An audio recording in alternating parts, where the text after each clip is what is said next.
And how it shakes up for now, but should be a pretty good game, I would say. I'm looking forward. This is probably my favorite matchup of the day that we see now. Also not a coincidence that it's the winner's bracket final, probably for that reason. But I was hoping this was the matchup we would get to see, because again, I think they have the best chance. And if they would have lost against Blinkpool, we might have not even got to see this matchup at all. Yep. So, I'm glad we at least get to see this one time, this best of 3, because this, to me, is very interesting from a drafting perspective. What Wind and Rain are going to do. They had 30 minutes break, so they had a little bit of time to think about what they're doing, and obviously OG watched their games, so yeah. They had a lot of time to think about what they're doing. And they're banning Morphling first phase. First pick is going for OG. Yes. They ban Morphling, they ban Wyvern. I guess the last question is there going to be a Magnus ban? I think that you could think about first phasing it as well for OG if they want.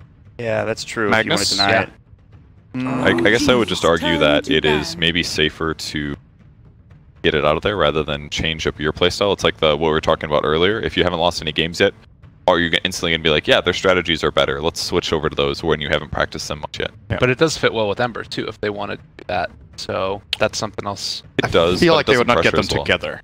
I think if they first pick Mag, Wind and Rain will take him. Yeah. I'm pretty sure that's how 10 it's going. seconds remaining. So We'll see.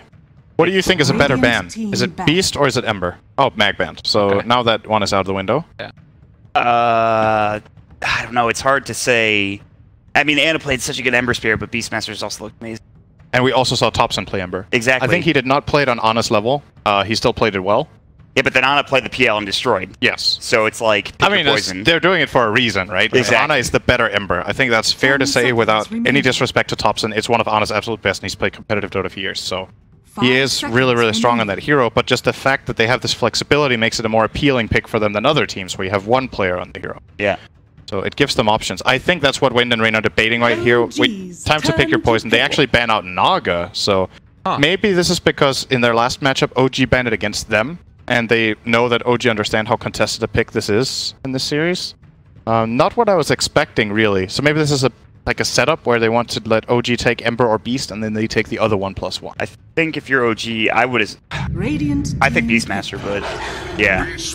I think it's just so hard. Like the vision that you get, the initiation. I just think Beastmaster's in a really good spot right now. And Ember's good, yes, but they have ways to deal with it potentially if they can draft around I it. don't think it's safe to open right off the bat. Just a little bit dangerous. Yeah. Because that means that like there's a lot of exploits to Ember. Like if you draft a lineup that has a good mid matchup, then you force the Ember in the safe lane, and he 10 doesn't seconds do well remaining. against a decent handful of heroes, I think. Like he does okay 5 sometimes, seconds but remaining. he's definitely punishable.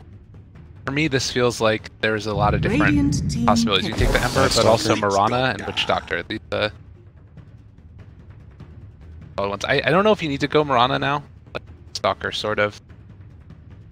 So the funny thing about this matchup is Witch Doctor used to be a counterpick to Beastmaster back when the hero worked differently. With the old wild axes and when you were generally focusing on the summons in the lane, when you were maxing out the boar first. Because obviously you could just cask the boar to the Hawk to the Beastmaster and it was really strong. But now it's actually a 5 counterpick to seconds Beastmaster because of the heal. Because Beastmaster's dominance in lane now is based on consistent harassment, and Witch Doctor, funnily enough, counters that as well. So this seems to have taken Warlock's place a bit, I would say. Yeah, I would agree. That is a fast PL. This is going to be a snap Ember, I think. I don't see any reason why OG wouldn't do this. It's interesting they go for the PL here. I guess they just think it's really strong. Also, OG could have picked it in this with the second pick, or would have gotten banned. So they must really want this Phantom Lancer. It feels like a progression of what PL is in the meta right now, in that he's banned a lot in the second phase, it seems like, by a lot of teams. So that means you just got to move it up. If he's consistently banned second phase, you got to pick him in first phase. I mean, he seems really strong right now. I think it, but they do pick up the Ember Spirit like you thought they were going to, Cinder, pretty much immediately right after that. They were gonna. I feel like they were probably gonna pick Ember no matter what anyway. Yeah, maybe true. here. They're kind of, I guess, Ember and PL kind of on the same ban and pick area.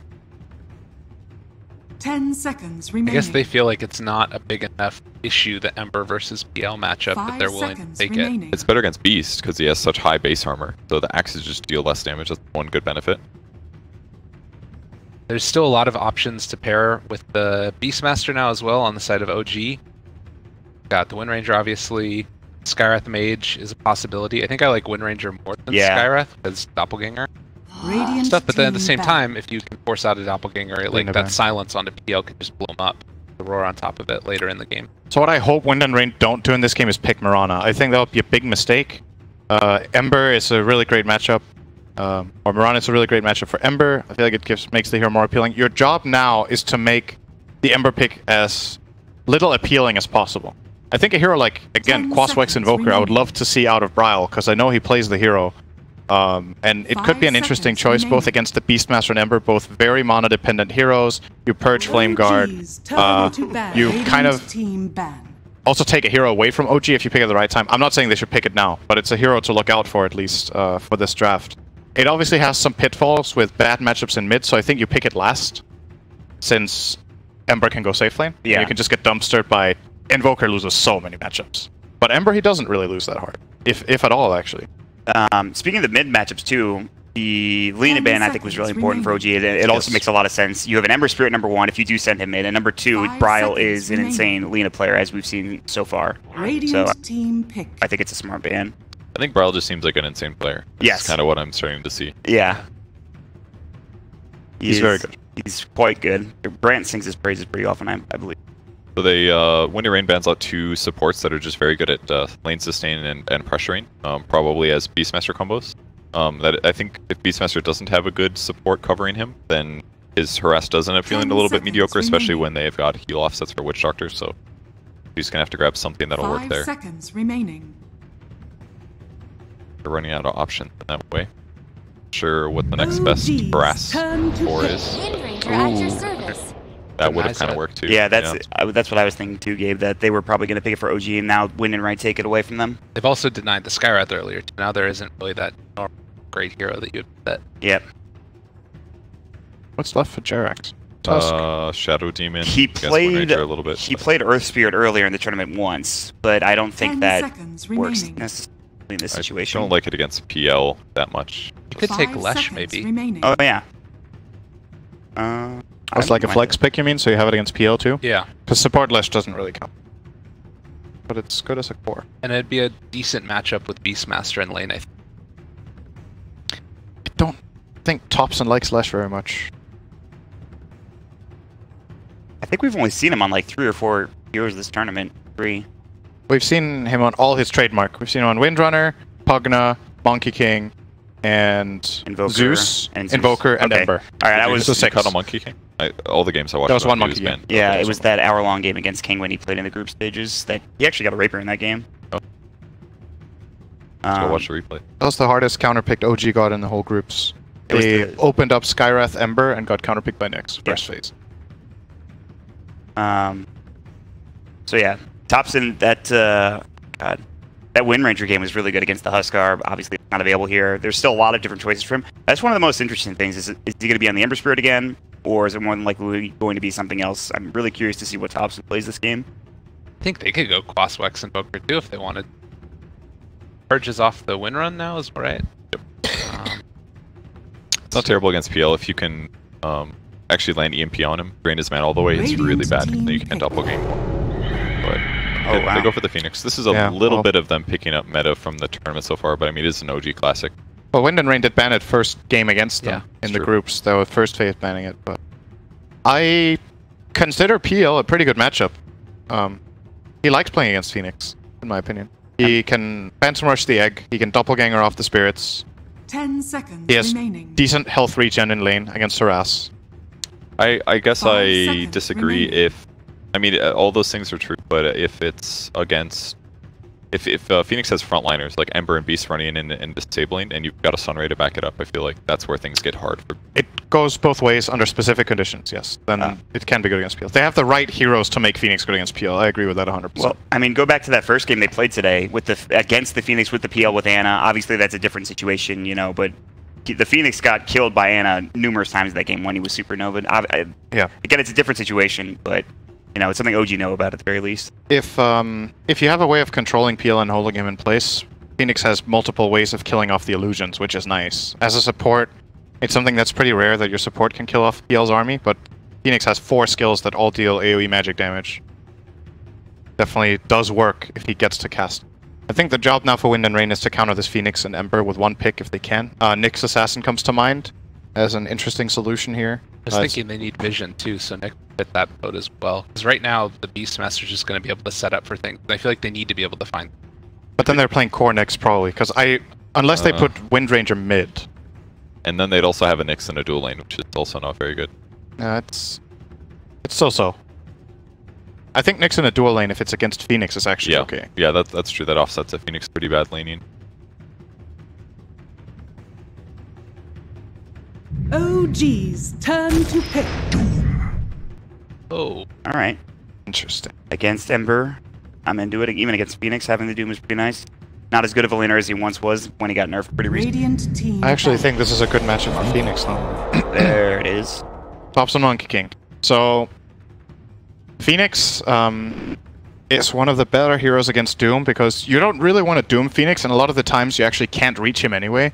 And Sunray eats Doom alive. He has so much max health. And it'll heal whoever gets doomed. It'll heal whoever gets doomed, and the Fire Spirits on Doom is also annoying because he has bad base attack time. So you actually don't hit anything when you're hit by Fire Spirit. And he doesn't even need to attack a lot. He just wants to attack once every 4 seconds. But if every attack takes him a second and a half to hit, if every attack takes 4 seconds. Yep. I don't like this Doom pick. I think this is the first pick of the draft that I wasn't really too happy with.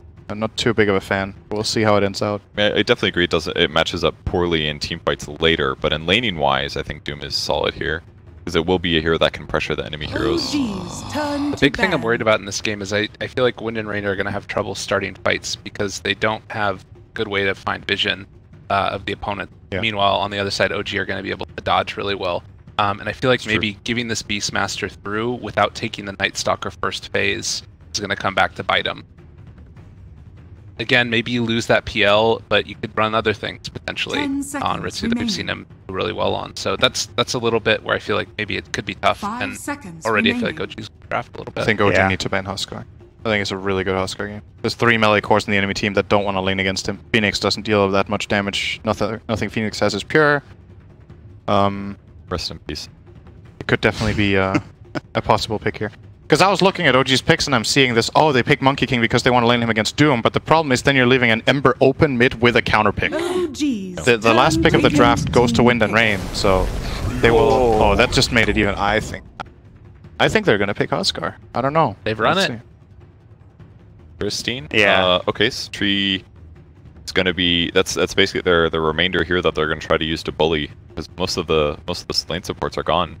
Warlock being banned phase 5, so... Yeah. I mean, he does a lot of damage, just low armor heroes. Witch Doctor is probably going to be abused there, but I don't think Winter... Almost nobody picks Tree right now. What other Bryle hero? I don't know if Bryle plays Huskar. I think he does, but let's say he doesn't. What other hero can he pick into 3 melee cores? I mean, Ritsu played it last time when he played it. True, he played it mid, true. He could, so maybe Bryle could play PL.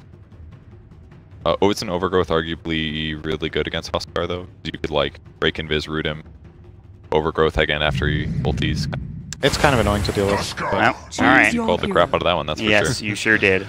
That salvages things a little bit. Like, it helps it for me, for sure. You don't need to find your enemies if you're just beating on towers, so I kind of like that in that regard. Can they beat him in lane, though? Maybe, like, they'd have to dual mid or something, but that I don't think would. Which hero do you want to get screwed, OG? Take your pick! Last time we saw this, it was Huskar versus Spur, maybe? No, it was Storm, I remember seeing. How is Huskar versus Monkey We saw Huskar King? versus Troll. Troll lost. We've seen Huskar versus Ember. Completely unplayable. Like, there's no way they put that lane. That is actually just suicide. Doesn't Monkey King do okay against him? Like, early levels, you're not going to be able to zone him out because you take a ton of damage from burning spears, right? He's just going to stay away from you. He's not going to let you hit 4 times. Even if he does, like, Monkey King still has 0 armor and he'd be taking... Like, it's only good maybe when Huskar has level 1 burning spears, but anytime after that, it's just dangerous. I feel like Monkey King gets trashed, but I'm not completely sure. So I'll give it the benefit of that. They might be putting that lane anyway. Because if somebody in this team gets sacrificed, it's probably Thompson and not Ana. Yeah. Ember is more important. Look at those odds. What? Oh, wow. I don't think it's nearly that bad. With the Huskar pick, yeah, I think it's a lot better than that. This is 5 minutes back, so there's probably no Huskar pick yet. So true. That's true. This is like, oh, the first 3 picks. This looks normal, right? Yeah. Damn. I mean, I'm with you. I think they would want to sack Thompson instead of... Every game Anna's had so far, I'm like, pretty much every hero, he's had a great start. Or he's had a decent enough start that he recovers and does well into the mid to late game. It's like Liquid with Miracle. They kind of set him up for success and give him the best conditions to play under. And he, as long as he keeps delivering like this, there's no reason to not give him the best conditions. Right. So I think it's we're slightly in agreement at least that the Huskar pick was strong, and I guess the reason it happened was because of the the shifting up of these carry picks in the first phase, but Winning Rain got a hero that's fairly uncountered as with a PL, whereas on the other side, Ember Spirit does have much more limitations. And then they tried to deal with the Doom pick by picking a Monkey King, and then they just set themselves up for this. Yeah, I think if they would have banned Huskar, this would have looked a lot more interesting. Like, I think Wind and Rain, for me, is favored in this draft. I don't know if they're favored enough to be clear favorites in the game, but I would actually pick them to win this game. The only problem I have is their Doom. Apart from that, it looks really solid for me. But once again, if the Ember can't go mid and you have to put the Monkey King there, then suddenly Doom's lane frees up. He's going to be laning against an Ember then. The Huskar does feel a little bit by himself, though, in big team fights. Like, they don't have any saves, so... They do not. It feels like between Beastmaster Roar and Ember Spirit's Searing Chain and Phoenix Egg and Monkey King ulti and stun and Treant Overgrowth, they have so many good teamfight things that, like, it feels like if they don't get a crucial hero doomed out of position, that and the teamfight goes semi-even other than that, then OG is just going to stomp the fight. But there is a Witch Doctor heal. The Witch Doctor heal. You're right. That could Witch Doctor heal and Inner Vitality is actually no joke. It heals a lot. Inner Vitality seems just like really good. One thing OG doesn't really have is actually significant burst. Like, they're not going to kill this Huskar in a snap of fingers, you know? They need to build up Jingu stacks and then get a Boundless Strike is maybe what can be considered the burst, but Phoenix doesn't kill him that fast. What is it they have? Ember doesn't burst him really. Not that fast. At least later in the game doesn't do too well. Treant tickles him. I mean, if they get a fast Solar Crest on Beastmaster, they can certainly deal with Beast is actually decent, that is true. Beast with the right items. Silver Edge, perhaps? I don't even think they need it to kill him. Like, because if you get a Solar Crest, you're reducing his evasion, you're lowering his armor a bunch, that's going to offset whatever armor the Huskar has. And then if you just hit him with, like, Monkey King and they're going to have Treant Overgrowth, like, it just feels like there's too many teamfight things for... Like, Ritsu's going to have a really good laning stage, and maybe he can catapult that into a mid-game, but I just don't feel like he's going to be able to fight very well. I have not seen the Monkey King Huskar matchup, but I think if Thompson... We've seen Thompson win matchups that he isn't supposed to before. If they come out even, then I think that OG win it, and I think he might. So. Surely Thompson has played Monkey King against every single pub mid hero ever. Probably multiple and he times. Understands that matchup probably better than others. He's got a level 16 Monkey King. Yeah. So. Bad. Pretty good stuff. Yeah. He is very good on this hero, so even if he has a hard laning stage, he should know how to come. We'll see how it goes. Yep. Into the game we go. So that'll do it for us. We'll send it over to these guys right here. Purge and Sin. Take it away, boys. Get ready for the best play-by-play casting you guys have ever heard in the history of casting. I don't know who's going to do it. It might be me. It might be Sind. But we know that's why you guys are here. You knew this was happening, right? Whoever is on the mic is going to roll with the action. So, yep, this is going to be really interesting. Still curious to see how OG lanes. It looks like they will be indeed putting their Monkey King mid and Beastmaster in the off lane. And be playing an Ember Treant safe lane. So there is actually possibility here for 3 Radiant lane wins. They can win the Doom plus Wind Ranger top against Ember +1, and they can win this Witch Doctor PL bottom against Beastmaster plus Phoenix. It is possible. This can be a full-on lane sweep from the Radiant. For the first time against OG, I feel like the enemy team can actually beat them in lanes across the board. So that for me is really interesting. If they'll do it, that's another story. I'm kind of curious how the tree's going to play out here. I assume he's going to go like Leech Seed and they'll do a lot of trading hits, but they definitely have, they're going to have issues dealing with Wind Ranger. I guess they'll have to disable her during Wind Run. It's the only way. Follow up with a chase, but... it's actually going to be 3 bounties for OG. They won the lane, so... GG. Derek's picking up Fire Spirit's level 1, so that's how he's going to test his lane a little bit. Thompson let a melee creep through. Maybe he did this on purpose. Find out. It could be on purpose. The one thing Monkey King really wants in this lane is to be on his own hill. Yeah. Huskar on his hill is dangerous and hard to deal with. I am still expecting Ritsu to completely trash this mid lane. It's definitely, it's one to keep an eye on here. Thompson is currently... Out of region. Out of region. He is sending out a flask, probably. And an extra tango. He knows what's at stake here. He just needs to get enough last hits in the meantime that he stays slightly competitive, and he'll offset that harass with the more regen. The problem I see is that when Huskar reaches level 3, Monkey King is going to need to pay 1 salve per CS, and that is not economically viable. He might actually be dead here. Close. 1 more spear would have done it. Yeah, fun. It's tricky here, because one thing Huskar does extremely well in lane That was is... sick clip. That was so close. Stop. Huskar obviously trades with melee heroes without drawing creep aggro. It's only Huskar and Viper and Silencer that can do this in lane with the orb. Topson messed up. Used his salvo. He's taking Burning Spears damage. Lane's over. He's bringing out another one now, but oh my god. Sorry for interrupting, but damn dude. He had like one Burning Spear left. He that's... made a mistake. That sucks. He's got 4 CS. It's not all that bad. Now he's got 5. But he will be spending his gold on even just staying in lane. And in this top lane, Forev and Milan, these are 2 fairly good heroes to face up into with Infernal Blade. You can break the Flame Guard, and against the Treant, you can break through Living Armor. So I don't think we're going to see Living Armor for a couple minutes. Man, Milan just has such an easy game though. He just stands there and auto-attacks these guys constantly. Like, they had to use Leech Seed on the creep wave just for a heal here. Oh, he got 4 stacks? Bro! That's the one thing you can't have happen, is that exact thing. Is the only way Monkey King is remotely competitive in this lane is by getting 4 stacks on to Ritsu. He took a chance, he thought he could outrange him, but Topson knows the limitations of this hero very well. So that forced the flask out of Ritsu as well. Not all that bad for Topson so far. And all of his Inner Vitality mana too, so now the next fight that happens, he's got to be a bit more careful. He had a mango flying out, I think, he on does, the courier. Okay. So Topson got the rune. Huskar's got boots now too, so even more right clicks if he does get a trade advantage. Orb of Venom actually coming through Monkey. Oh, No-Tail doesn't have his first skill, he's dead. No Nature's Skies, he went 0-1-1 build. He did get armor. Okay, interesting. He might have picked it up to as a way of trying to help Topson in lane, but it doesn't help. He's going for the kill mid. Burning Spears are... So he's offset basically the boots of speed by giving this Orb of Venom. Kind of an interesting way to take a gold disadvantage and equalize it a bit. Yeah. Oh, Ritsu again. If he's just a little more patient and just lets these stacks run out, this is very different. He's given Topson a couple of opportunities. Another kill on No-Tail though. This laning stage is looking super hot for the Radiant. Oh, he's going to break this out on Ana. Oh, Sleight of Fist, that was sick. I mean, the Living Armor is one way to offset things a little bit, but I assumed he would get it because of Burning Spears and things like that, just crushing through it. But so far, it's been okay. A little bit, other than the 2 deaths. A little bit okay. How's the offlane been? Seb is level 3. Jarex is level 3 too, and he's up to 19 last hits. So. This bottom lane is going totally fine for the Dire. That's the one lane they're doing very well in. The other 2 lanes, not so much. Ember has 6 CS minute 4.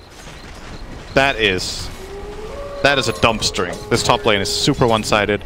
Once again, impressed with how well Topson has managed to do this. I think it's a bit of a mistake plus great play from Topson at the same time. The mistake out of Ritsu to give him those Jengu stacks that he got.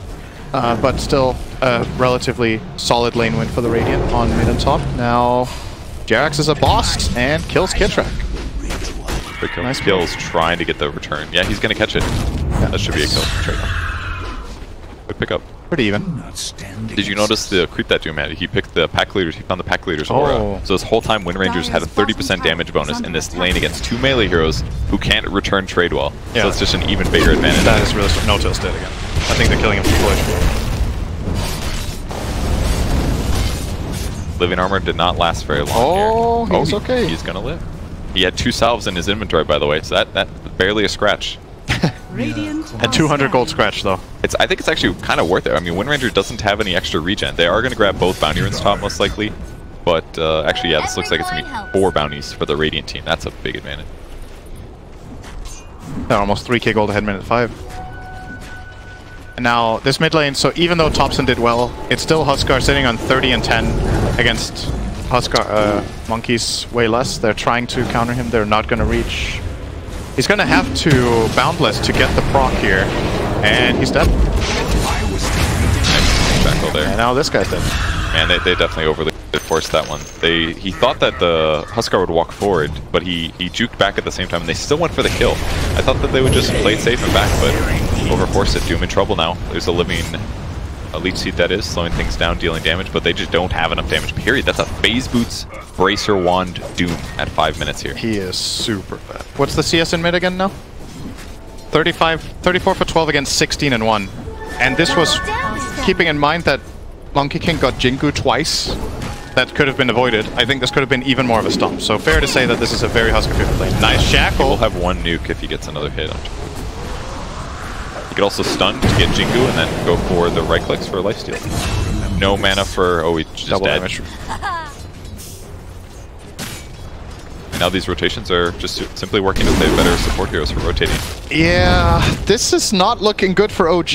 I was favoring Wind and Rain's draft in laning and said they could win all 3 lanes, and they've kind of managed to, actually. The bottom lane is a minor win, the other 2 are absolute beatdowns. This is a recipe for a 20-minute game right now. Yeah. Like, this kind of lead is almost insurmountable if it keeps going at this rate. So OG have to pull one out of the hat here.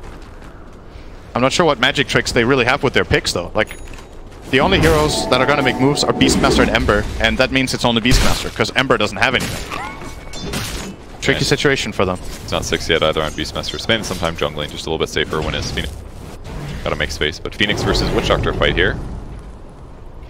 Maybe could have gotten that, but, you know, Huskar rotates the dead Phoenix. Safer to just go rotating top now, no dive, but they can try to engage. Going up Rev.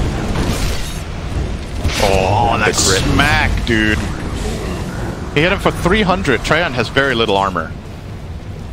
Oh, if there's going to be a trade here, Jarex with some good fire spirits will be able to pick off Milan. Maybe not. There was a fairy fire. Okay, just enough damage.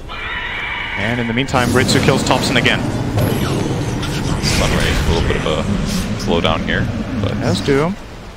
Use it. It's only got 1 slight, so it's all over. If he's 6 there, maybe that's a kill, but the track rotating to the top lane, maybe they'll try to get a kill. Yeah. He came mid first and helped kill Monkey King, and now, yep, you're right, he found Jarex. Jarex has to dive away. Oh, this one. Still no new levels on Treant. I think that's the one here that's definitely lacking some impact here. A couple more levels, he could do a lot, but gonna be some time. Instead, they go mid with the Illusion Rune. Now pressuring the tower. Level 9 on Huskar here. Helm of Iron Will's up, so his survivability against Monkey is certainly a lot better. King is not farmed here. Got a whole boots of speed, slippers of agility. This is going to be OG's play. They have to try to kill mid, but Seb is only going to find Kitrek on this rotation. He will have to use the Roar for this. He is going to get a kill, but probably not very satisfied with this move, especially not if he ends up trading. Windrunner is connecting. Just a mini shackle might be enough. Not going to reach, so a waste of TP. Be happy with that, I think. He did it well. A couple free auto attacks, axes into ulti to maximize the damage, and yep. At least that's going to make Wind Ranger have to stick around mid out of safety, but I guess it's going to work. Oh, he tries to jump on the tree, doesn't work out. And this looks like he's going to fall. Can't even respond here. Went to jump, but the animation gets interrupted now. Yeah, dead Jarex. Raindrop blocks the first one. Ooh, didn't take much more. Man, OG sitting 5k behind now. Not looking great. Level 2 living armor on the tree. You gotta find a way of activating these supports when one of them gets level 6. Like, I think both of them might end up needing the tome. So you gotta pick which one you think is more important. Is it the control of Treant or the damage of Phoenix? I would be more in favor of giving it to Phoenix, probably. And just really trying to look for some sort of skirmish that you're favored in. Ana has to join the play, most likely. He doesn't have much in the way of net worth, but at least his hero has just good spells to make plays and get something done. Because this status quo is not going to win you the game. You gotta make something drastic happen. It's 3 runes again for the Radiant. Last time it was 4. I guess that's an improvement. Dead Seb. Power Shot tried to cut the tree of Monkey King, didn't hit it. Well, 1 of 8 but first of the first 2 bounty runes, at least. Well, I guess I got the first 3 in the game. Yes. That offsets it a bit, right? A little bit. Only 6k behind now. Not all bad. Only 6k. Not all gonna be bad, surely. I was thinking maybe Tree would be better just because he feels more useless right now as level 4, but I guess thinking about it more, Phoenix does have a much bigger impact at 6 at least. Oh, that's another benefit of Huskar we didn't talk about. He has really good attack speed, so he can kill the egg too. Yeah. It's actually even better of a pick this game than we already gave it credit for. That's like an added benefit. He will get the tome here, Jarex. So closing in on 6. We'll try to keep the towers alive with the living armor, and, well, they're not going to go for that kill. They'll try to get the Phoenix first, but Jarex with a good dive. He's still going to die, getting brought down by a burning spear. And the doomed Beastmaster has to run away, and this should be the end of the mid tower. OG simply can't hold. Wind Ranger played that so well. Approach from the backline. Oh, he's gonna try an axial. He does! Cuts Wind Ranger down from the high ground. They lose the tower though. Nice snipe. But it looked so good because Monkey King. And now he's evacuated to another lane that he's also losing. Yes. Anna taking another nuke here. But they were baiting the Huskar the whole time. Doom's in position in the back line, jumps in, gets the Doom off. That was a very cool play. 7k advantage now. They're trying to heal up the bot tower, keep it alive as long as possible, but it is out of armors, and there's a catapult here. This looks like another tower that's going to fall. Can slow things down with the fire spirits at least. It's not bad for the creep wave, but that catapult in the back line, a matter of time. Armor pulls through. I actually have just seen No-Tail doing nothing but pulling the last like 5 minutes. Actually, all he can do, pick up a couple levels.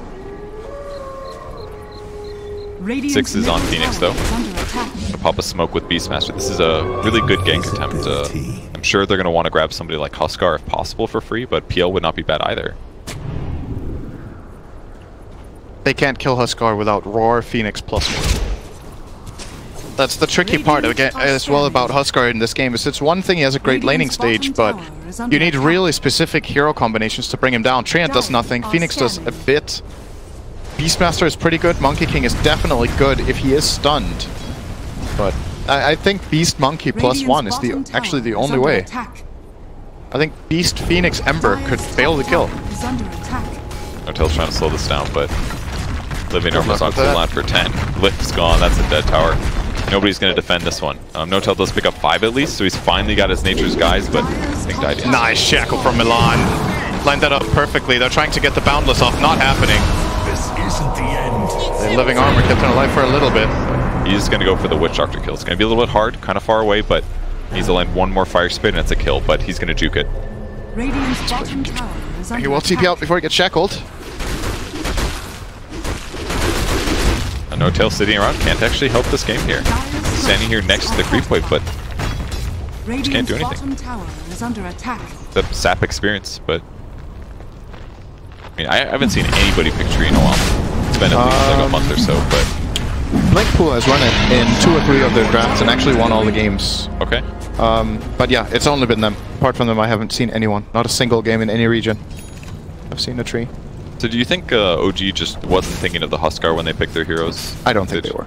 I think Huskar was a way more obvious and better ban than Queen of Pain. Quap definitely would have done strong things against the Monkey King, but if they get the Roar here, that would have been great. Ooh. I think if they would have picked Quap, the Ember is still able to play that lane. It's not great, but it's definitely playable compared to this Monkey King or this Huskar lane that is impossible. So then they could have had Monkey King against Doom, and they could have had Ember against a potential Quap, and that would have been decent.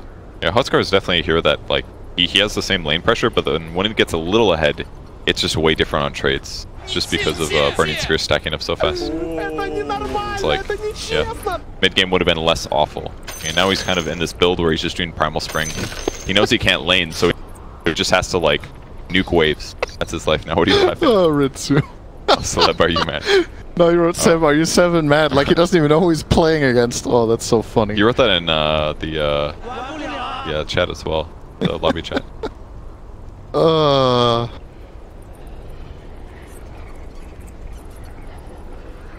Yeah, Seb is kind of the only hero on the Dire doing well. And now it's harder because the hero they want to kill, Huskar's got an Aegis as well.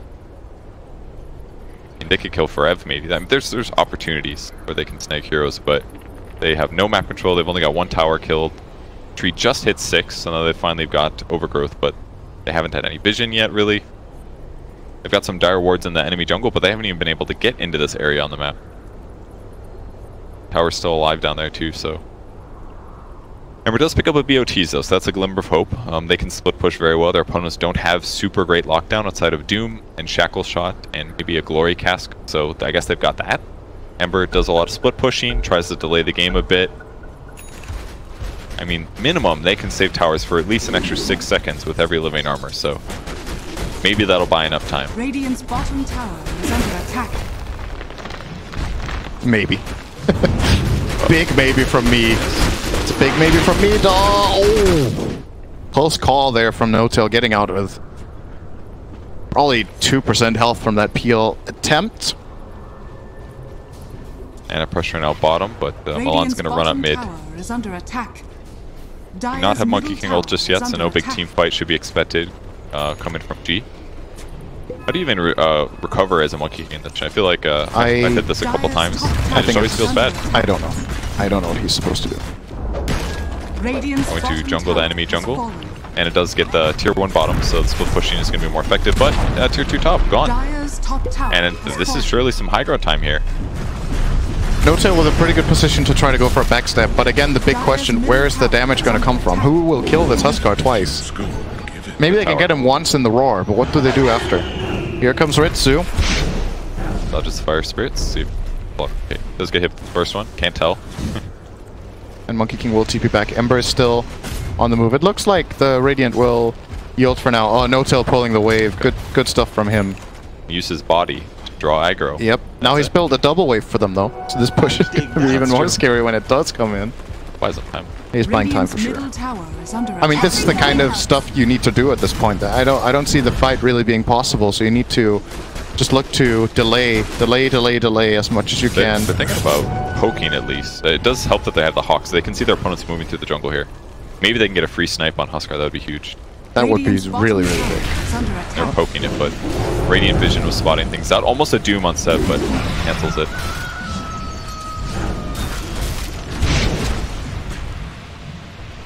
Right, here comes the high ground. Ritsu's going to be they're going to lift the wave too. They will have to deal with this wave within their base, and that is the tower gone. This aura from Doom is making Huskar a monster. It's actually so good. The extra damage too. Yeah. And it's going to be 16 minutes of racks here. They want to go in, but there's just not many opportunities. They get Tree in the back line. He has buyback. Monkey King is posing up behind. He might kill the courier. Nope, they saw him. Didn't even have ulti. He still doesn't have his ultimate. Went for another point of Primal Spring. I mean, it's not like him standing in his ult is going to do anything. It's going to give him 8 armor. Huskar does magic damage. He would just die. Though they just have to take the Rax loss with their lane loss here. The Huskar pick really just messed up everything for him. This hero is so... It's so extreme. Huskar.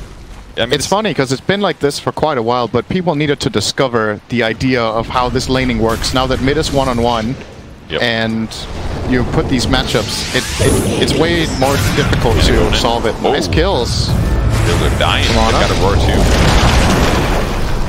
Oh, what an egg placement on the high ground. They've got a ward here. They're going to hit it. It's going to get kind of close. It does go down. If they didn't have that ward there, it would have procced, but on the back line, they do kill the Wind Ranger, but that's 2 supports in exchange for an egg. Yep. Not terrible. I think Kitrak bought back there on the Witch Doctor, right? He's heading back toward mid, so...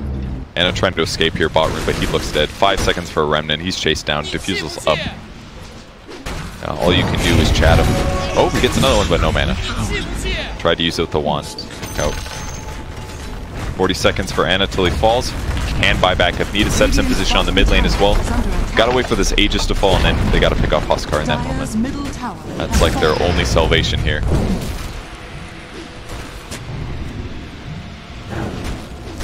Tough game here for OG. Yeah, this looks like it is going to be the ending push unless OG do something magically. They're going to put a roar onto Doom. Didn't really use it for anything though. Mad. It's just going to get hunted instead. And this roar not going onto the Huskar means that he has these 2 lives very safely in his pocket. He's going to go for the tower with living armor. It stays alive for another whopping 6 seconds. Actually, they will back off for a little bit, but here comes the next wave. There's no more new levels on Tree. Still level 6 here. Jarek's level 7, no egg for 30 seconds. They did buy some time, but... He's just down. 5 heroes up, at least.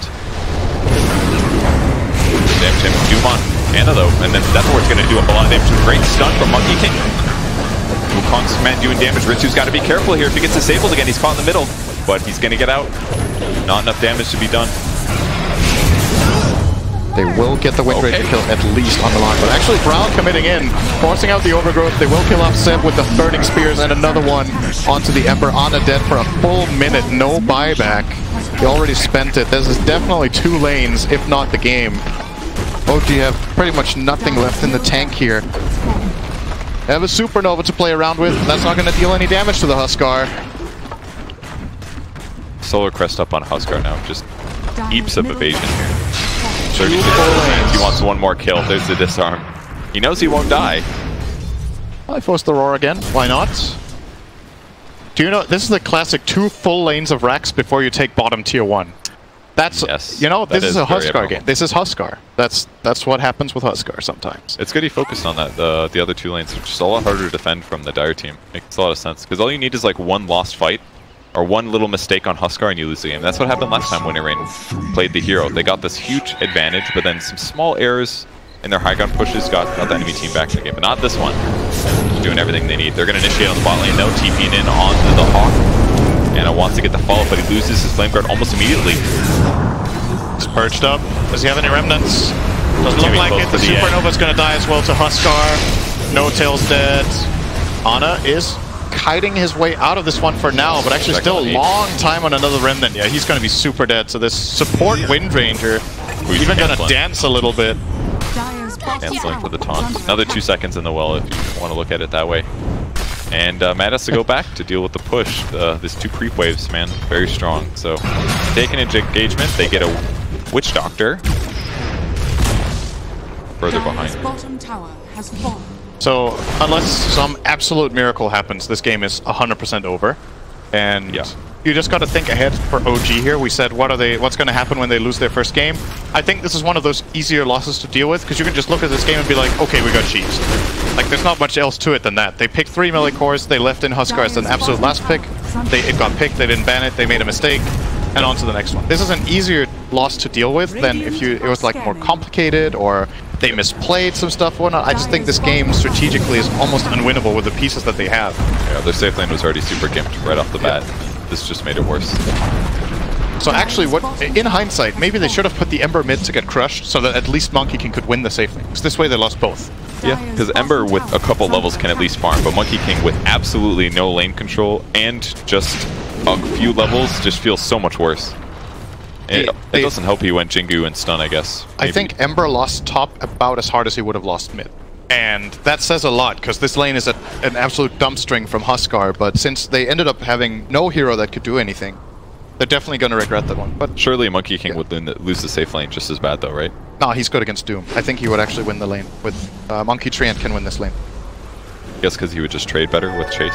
If the Doom and Windrunner start going on the Monkey King, he can hit Doom twice and they have to yield. Because if he starts getting the stacks up and gets a boundless off, he's actually killing Doom. Doom has low armor and, well...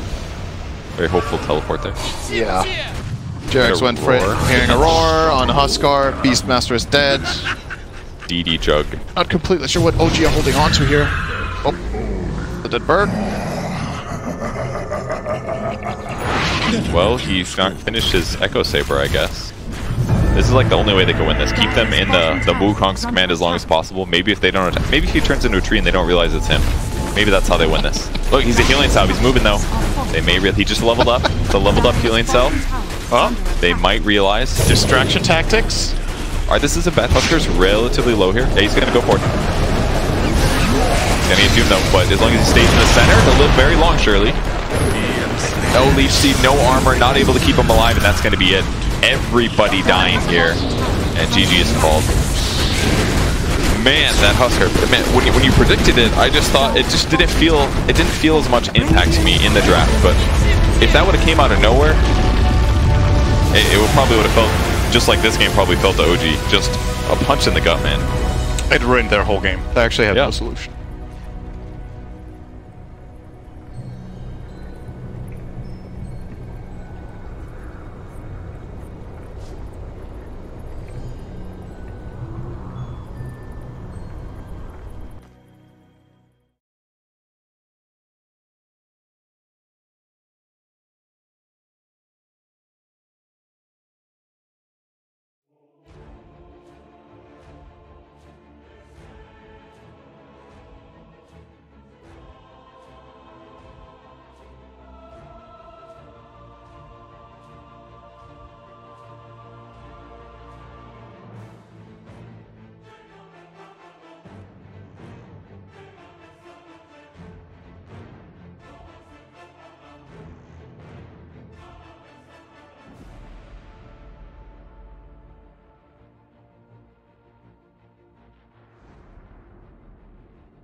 Dire team ban.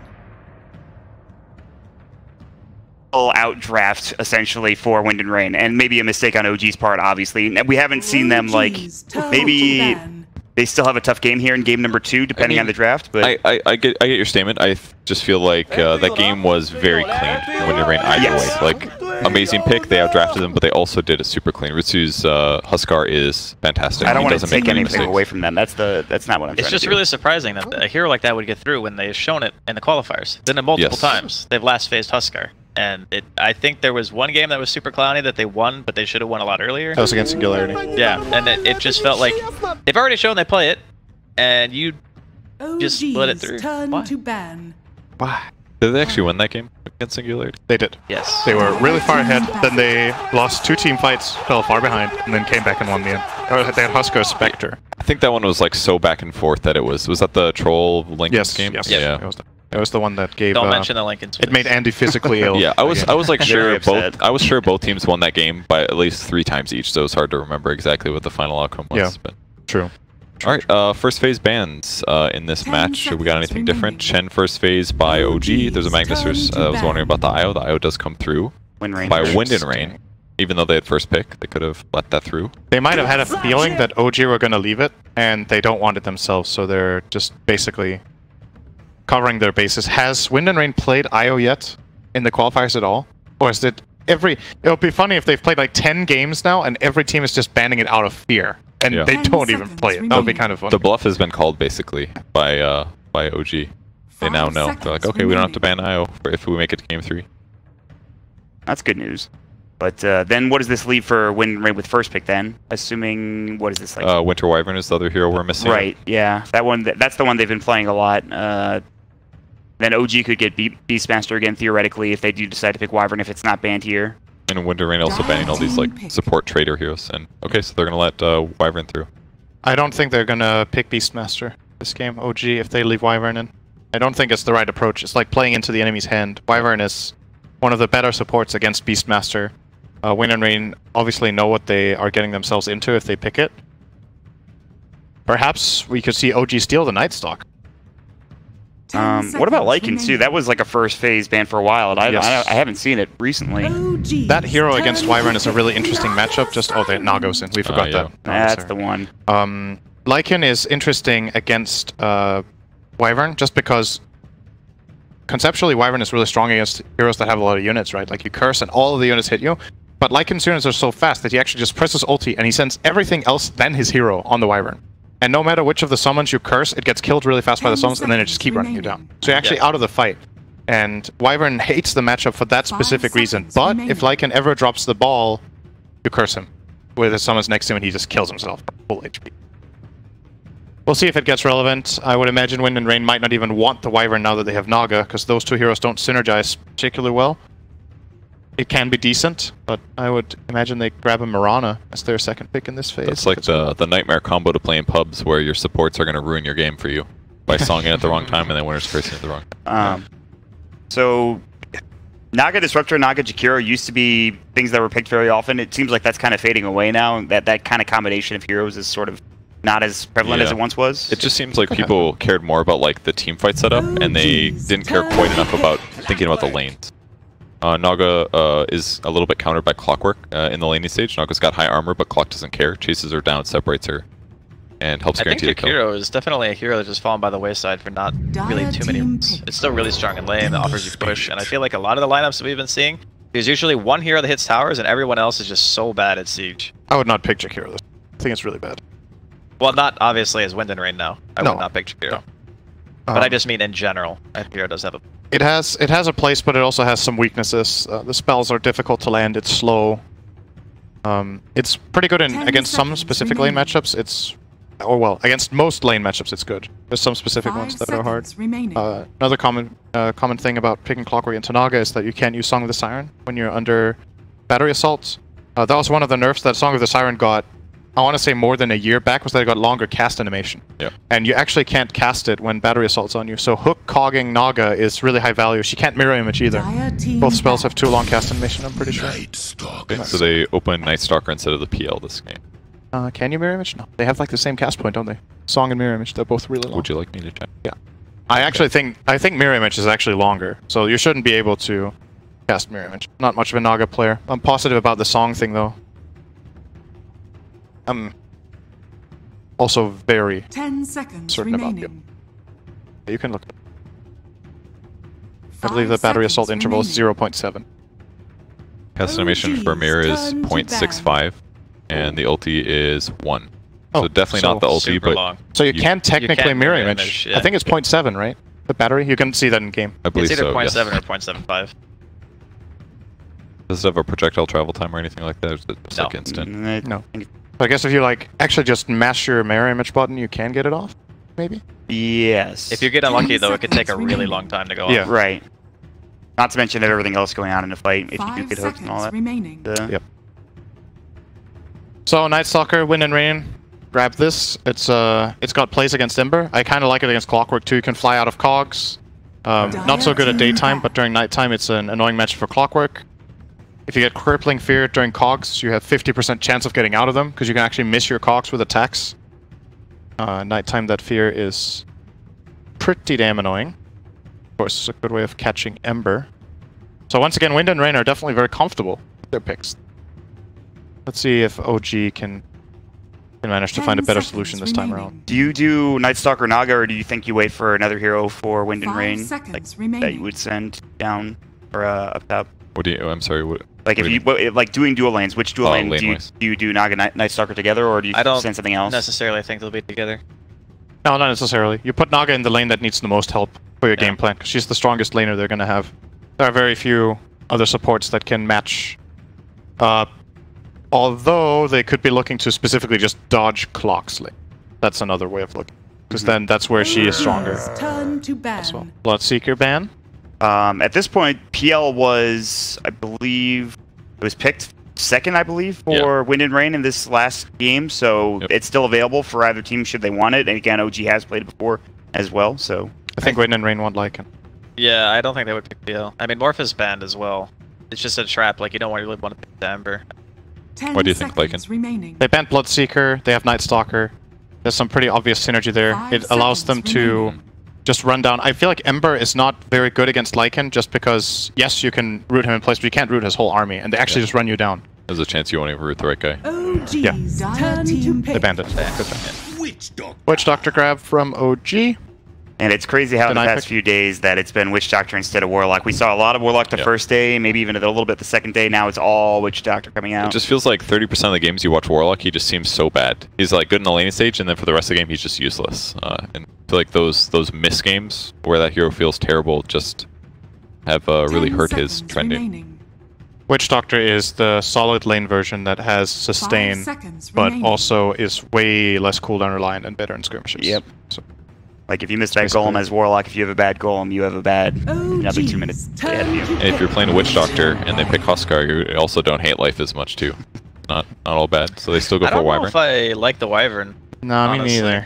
I'm looking at it and I'm thinking, Wyvern is a hero that you either open with, or you pick it to directly counter something, and it's doing neither of these things right now. So I'm kind of wondering what the purpose is. Yeah, because the other two picks here are not necessarily leading into a great Wyvern game. They did have Night Stalker in their last Wyvern game, but I feel like the lineup of both teams played more into Wyvern's hand. This hero, in my mind, is not very good against Ember Spirit. He's super mobile, he does a lot of magic damage against your Cold Embrace.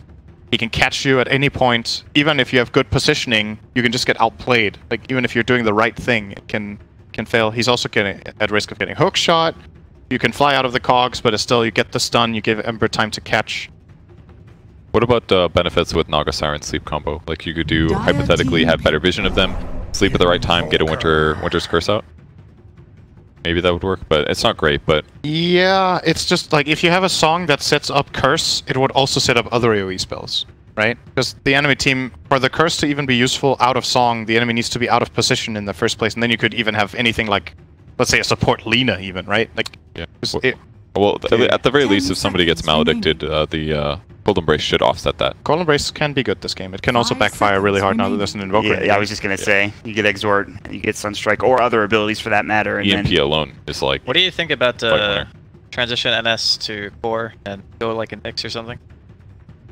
Nyx is crazy value against OG at the moment. By Oh, you mean a safe lane Night Stalker? Yeah.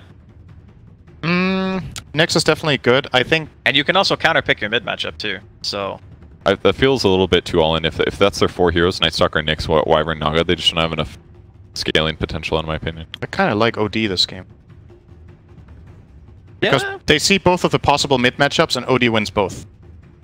Then they would need a higher tempo safe laner if they do go that route. I don't know if Bryle likes it. Alternatively, their Lina is available. Good matchup against Invoker and Ember. So they... Again, this series, OG are actually showing their cores, I feel like, in a different way than they have previously. Like, they're giving key information here. So even though OG has the absolute last pick, they've shown their 2 mids. Yeah. So this is just more that they've kind of been picking the same stuff all group stage so far. But before, they were usually in a position where when they were picking Thompson Zero, it felt like no matter what, he was going to get a good lane. And now it's feeling like they haven't shown anything to show that Thompson is going to have a good lane. And now they've picked a PL into the Ember. I mean, it's not the worst, but... He went lane against Invoker. Yeah. So... Typical Invoker. Yeah. Is Quaswex better at that, though? I mean, I feel like EMP landing him is nearly impossible, because I think Exort is better. Yeah. The only way Invoker wins that lane is by just hitting creeps. He can't touch PL. That's why the PL is so good. Just charges at you and 5 seconds you cold snap him, he double gangers. The other argument to that is, even though you can't necessarily force a PL out of lane or mana burn him, if you're Quaswex, you don't ever get pushed out of lane either. So true. You can try to sustain, but are you winning the CS war against the PL with Quelling Blade when you have 50 base damage? And it's not even good ganks either. Like Clockwork and Witch Doctor are both just ruined by Doppelganger. So this last hero from OG, they need some more like reliable setup or something, because right now it just feels like PL's can do whatever he wants this game. So this is a Seb Clockwork, theoretically, right? I mean, it's not really being played as much as a 4 anymore. No, it's actually the opposite way. It's more 4 than off lane, I would argue. It does both. I feel like across these qualifiers, I would say I've seen roughly 50-50, but it's like selective with which games you end up seeing. It's a bit random, right? It feels more like if it's the right game, Clockwork can technically 3, but it kind of blends once the laning stage ends. I would not put Clockwork 3 this game. I think it's a really bad clock game. So that's what they were looking for. So 3? Yeah. Put Jarek's on the Clockwork, let him do what he can in the early game, make moves, and then make sure your position 3 can counterpick the opponent, really, is what we're looking at here, because I just don't like them picking this Invoker. I think they should have picked an offlaner with the information that was presented to them and saved Thompson's pick for last, because now they ended up win and get 2 counterpicks this way, basically, into these 2. And the PL's not even bad against their heroes. They were kind of forced in some ways to ban Mirana and Lycan, but the Clock feels worthless against PL almost all the time. He's just good against like Naga, Wyvern. Witch Doctor's not going to do well against, like, they just don't have a lot of PL against solutions. Wyvern, actually. Wyvern just flies out of your cogs, too. But at the least you can, like, try to interrupt a chain setup or something. I don't know. Yeah, I guess flying out is the big issue. Clock can set up the Ember, and Wyvern cannot fly away from Ember. Wyvern dies to Ember, always, if it gets caught, unless he's farmed Nest Glimmer. 5 seconds remaining. It's a pretty hard matchup. Yeah. I mean, no matter what happens here, we're going to have more of a game than the last one. I'll guarantee you that. Like, this is a totally different beast, but I'm still liking Wind and Rain's draft more overall, especially if they find the right pick here against the... So they're going to go Leshrac. Not so sure. In my mind, Wind and Rain could have taken more advantage of the picks. That this Invoker Ember could have definitely been countered more than PL Lesh, I think. They needed a building hitter that was also a mid, though, if they want to lane. I would have liked the Lina, actually. I think Lina would have been fine Lina as would have been really good. Against Clock, I feel like... That's true. Clock is a bit much worse. but Leshrac has the same problems. But we're assuming that it's not going to be 3 Clock, which means the 6 is going to be the lead, and you're also going to have decent rotating heroes. So. Okay, so Underlord is decent against PL, has pretty decent disable. I guess it'll give them a lot more ability to work around their opponent. Clock and the, whatever it's called. Pit of Mouse. Did they just do 4 combined Yahoos? Yep, they did. I might have even... They had some kisses in there, too. That's teamwork. That's all that is. They are team chat wheel spammers, for sure. So it'll be a Lesh mid versus Invoker, then. They wanted to keep the PL in the safe lane. It's a much more favored matchup for Invoker. It gives a really good reason to go Quaswex now. At least I assume that's what it'll be. Maybe they'll swap here. I think it makes most sense to put PL mid and Leshrac. I think it's the best lane. Leshrac Naga is a really strong lane. It's an obvious and easy setup for the stun. It has the Riptide advantage as well. Doesn't make Clockwork too good there, though. That's the one big advantage. Maybe you kind of have to pick your poison, because I think at the same time, the Leshrac mid, you're putting PL against Underlord is pretty rough, actually. It is. We saw that matchup earlier today. Granted, that was a one-on-one mid, but Nisha destroyed. Who was it he played against? It was Ember Thompson. that game, wasn't it? Yeah. Oh, Ember. Sorry, Ember, yes. Sorry, it was Ember. My bad. I think PL maybe does slightly better than Ember, but he should still be losing that lane. Underlord's advantage against melee heroes is just he gets a lot of damage, obviously, from creeps dying, and he has more damage than you. He has a Quelling Blade, and then if you try to trade CS with him, he firestorms, and you have to run away. So he just takes the wave and benefits. I can see logic to both options, so I'm not going to say what I think just flat out is one thing is better than the other. Because you're right, if you put the Lesh Naga top, you make Clockwork's lane very nice. So it's about what they think is more important for their draft here, Wind and Rain. Yeah, this is going to be closer. I don't have a clear favorite in this one. I would have had it if Wind and Rain used their last 2 picks a bit better. You think maybe Anna goes a different build this game since he's a PL? Like Battle Fury out? Yeah, I mean, obviously he'll go like the Yules because he's gonna need it for NS and things like that. Yeah. I'm wondering if he goes more than just Maelstrom. I feel like if you go Maelstrom, though, then it's better against getting a Winter's Curse, hypothetically. You're going to do magic damage through Cold Embrace. I feel like he still goes the standard, like, Yule's Maelstrom Shiva's build or something. If he goes magic build, they lose to... They have nothing against BKB later. Like, absolutely nothing. So, that's just something to keep in mind. That doesn't mean it's necessarily the wrong thing. OG have played lineups with Ember Zeus before, so... If they play fast and they make early moves that work, they can definitely bypass or just ignore the fact that BKBs can show up if they can build a big enough advantage beforehand. The BKBs are going to be issues, but I think they can deal with PL illusions alone, no problem. With the Underlord Invoker, Ember, I think that's not a problem. So I don't. That's like the one time I think BKB or Battle Fury would be better on Ember. So I think he plays standard. Yeah, is my impression. I would agree. Ember is pretty solid this game. I mean, the only hero that's really farm heavy is then really needs farm is Underlord, arguably. Other than a little bit of Ember Spirit stuff, but if he gets like a fast mech or something, or a fast Crimson, enemy team doesn't do much damage. If they get Crimson off, they get Winter's Cursed, nobody dies. Like, there's a lot of good things about Underlord this game. It's going to be a closer game. That's there was no Huskar. My confidence is threatened. I don't know about you, but... Alright, well, we'll see how the game progresses. Take it away, boys. Back to the 2 best play-by-play casters in the Dota 2 scene. Thank you, Purge.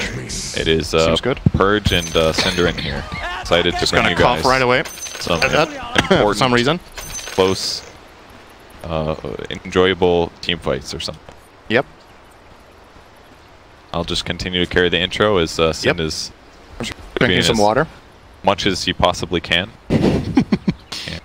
See how the lanes work out. I was actually thinking about how to get Andy off the couch so I can stretch. That's punching. Looks like he wants to sit here, so I'll just use the table. You wait till he's muted and just then stay, Andy. Come on.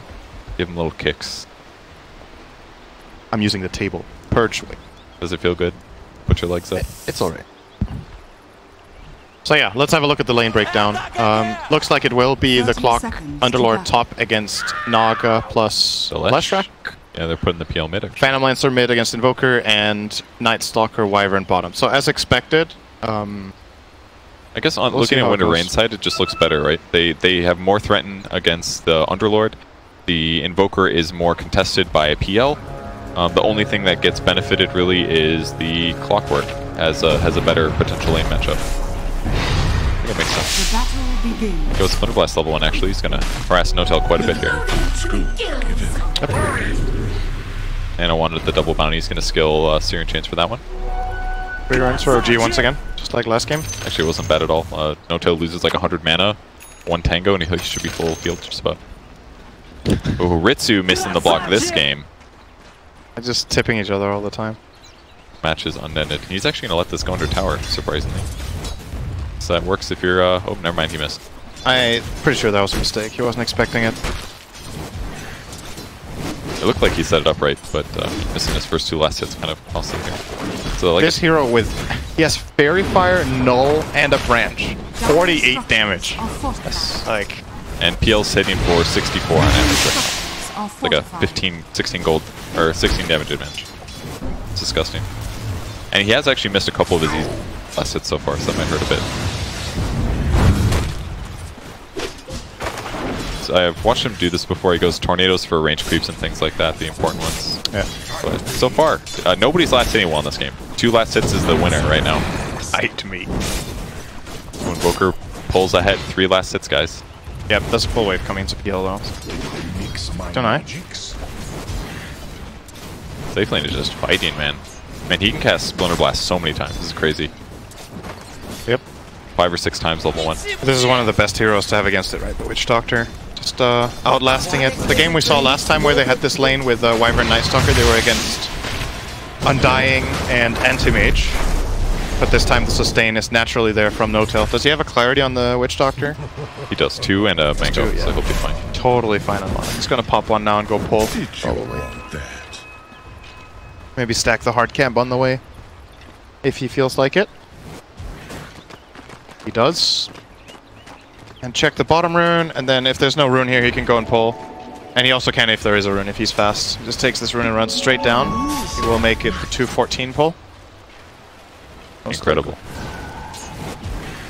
It's relatively close. Like, very slow supports can barely make this pull. Witch Doctor is one of the faster ones. He's like 307 move speed. If you're a Shadow Shaman or Treant, I actually think you can't make it. Definitely not a tree. That guy's slow as hell. Yeah. Or techies. Thompson's actually doing a really good job against Ritsu now. Ritsu's already brought out a salve, used it, he's got 2 tangles left, and he's just being right-clicked constantly. This actually works out fine, right? Because Thompson can actually just tank melee creeps, and it doesn't matter much, because he's still getting 9 HP per second from his quas points. Yep. Fast Blades of Attack, and now his damage is getting semi-comparable at least. And another salve for Ritsu. This is like Thompson winning his lane, kind of. But I'm sure he's very used to this, right? He's actually winning the lane. I'm surprised. I didn't think he was going to do this well, but he is. He must have played this matchup a lot. Because this is a classic counter pick to Invoker. Exactly, so. Yeah. Classic counter pick from at least like a year and a half ago, so I'm sure if he's the one weird guy playing Invoker in pubs, everyone's like, oh, this is easy, I can just play PL mid. He should know all the intricacies of this. And yeah, completely even on the mid lane, Underlord is doing great top, and Ember is doing great in the safe lane, getting more than the Night Stalker. So this time around, OG are more than breaking even in the lanes. Last game they were getting dumpstered, so off to a much, much better start. And I can definitely see this one going to be close around the mid game, and then it's about who has the better teamfight execution. That's actually one thing we didn't talk about with the Leshrac pick as well. That is a hero you can use Song of the Siren with. Can Song into Split Earth. And pretty powerful. What, Song into Diabolic Edict? Song into Edict. The combo. Ritsu's actually just being zoned. This is pretty crazy, but got a whole 8 armor plus a stout. So my point of reference for this matchup is back when 4-man shield existed. Oh, that's true. The matchup might be totally different just because of that. So I don't remember seeing it since then, and that's why in my mind, you know, the only thing I can think of is, well, when I used to see it, PL1. I think that's definitely it. It's doing great. It has to be the lack of PMS here that is making the difference. Yeah. If he would have started PMS, every right click gets blocked by a huge amount. Thompson's going for a solo kill here. Goes to a Tornado, he might be a little short on Cold Snap. So 3 points in Quas now. Yeah, it's a 15 HP per second base. Does he have double gang on PL? He hasn't, he just got it. I think he went 1-0-2. Oh, his first blood, Milan getting killed off by Ana. Jerax with a good rotation. All the way to the safe lane instead of being top with the Underlord. Another salve for Ritsu. This is like his 3rd one, I believe. Still the net worth difference in mid should start being really big. Like, they have about the same CS, but look at that. 800 gold advantage for Invoker. That is just raw regen, and Invoker's buying nothing. He's buying items. Just damage, yep. 2 nulls, 2 blades of attack, doesn't finish phase boots until later. It's actually insane, that amount of regen. It's also 1 extra bounty rune. Did they get more than 2 on this cycle? They got 3 this time. So they've got 3 twice. The reverse of last game. Yeah. Oh, but this one isn't even used yet. So they still have a bounty rune to pop. He's just holding on to it for now. Mana Boots used by Bryle, and Ritsu will TP back to mid lane. Just letting the bounty age a little bit. Yep. It's been playing a lot of Under Hollow. Appreciates a fine cheese. Yeah. It is, however, a rune. Not a cheese bird. I know, but he's aging it now. Radiant Do you want to make a whiskey? Hey, I should have made a whiskey reference because he's drinking. That would have been good. That would have been way better. I've been playing too much Under Hollow cheese on the mind. That was a good whiskey reference. Thank you, man. Don't drink it. But I know it. Ritsu a whole level behind him, just picking up 6 now. Thompson getting a little pressure. Coming in from No-Tail, but Good timing on the doppelganger, and well, it's a really good dodge there. Caught the ground with that one. It's like one of those ones where the animation, we had to press S in time, and it was like 2 seconds ago, and then. I think he might have just been casting it on the off chance that one of the ones falling from Tornado was in fact real, because then we would see the real one straight away. Yeah, he would stay on him, right? There is a big armor issue on Invoker. That's the one downside for him. Mana in trouble. If Nightstalker had a mango, he might have dove for that, does it? Milan has sticks. They probably didn't feel like it because there are sticks on the Ember as well. Searing Chain's bottom, pretty good cast actually. Radiant are scanning. Trying to break raindrops a little more, I guess. Oh, they scan top. They actually do spot the Naga Siren here. Maybe fearing a gank. I like where Thompson's standing actually. Very safe in the river. Yeah. Top lane. That was not the guy they wanted to split Earth on, but it might still be enough to get the kill. Lightning Storm. Just barely getting Jerax on the way out. It feels extra good to get the kill while he's TPing, so then he cannot TP back to lane. But trade-off here.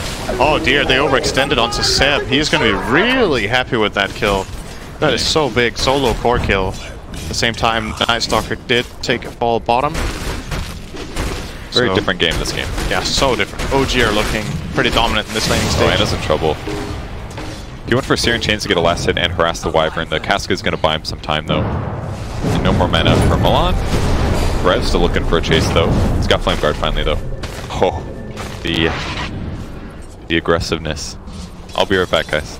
He's literally not hurt at all by this. They just spent how much mana using Voids on Nightstalker? Here he is back in the lane. And he gives bottle charges to No Tail. Nice play from Mana. He really knew the limits there on the TP out. Derek's rotating over, looking for a catch, but they're going to back off. Look at all these Radiant Wards. Holy crap, dude. Bot lane, that's where they want to fight. Everywhere. I feel like they can see every inch of the river area. Yeah. They even see up on the shrine side as well. Diving for Rev here. Good dive. Good taking advantage of all that info they have from that Great Ward at the shrine that No Tail got placed. Kind of cost them a little much. Tried to save the battery salt mana, but dive went a little bit longer. Katrax sitting invis in the mid lane. This could be Thompson in trouble here. He's got EMP Tornado ready. EMP will be dodged with that, but it's going to catch the other. Yeah, if he doesn't get that EMP off, I don't think he had Ghost Walk mana perhaps. Nah, he was actually set. They're just super diving on the bot lane here. Milan's trying to slow things down, but there's no creep wave. Can't deal any damage to Ember. Ana thinking about heading back in a moment too. He's got another TP ready, but gotta be a little careful. Oh, Jarek's finding Katrak in the jungle here. Should be a kill. We'll see. Oh yeah. And he can TP out against Nightstalker at daytime. Convenient. So in the meantime, Seb just killing top lane very easily. Picks up a fast hood, so now he pretty much can't die. The Leshrac is what's going to happen here. Yep. And if he does, it's going to take a lot of mana from the Leshrac. So now he just comes in the lane. Leshrac can't even get close to competing a right click, and he can just farm whatever he wants. So he's getting like lane creep, hit the jungle, lane creep, hit the jungle. So we should see Underlord have an incredible advantage this game. Damn, he's sick. Chain? No, no chain. Oh yeah, cooldown. He's going to use it now, maybe. That was kind of lucky looking. Yeah, that was a chance of that failing, I think, but gotta take the chance. Got one more remnant. Witch Doctor's running, he will be fine. He's only a Nightstalker slow. Oh, convenient bounty run on the way back for No Tail. Very nicely timed. Cask. 2.5.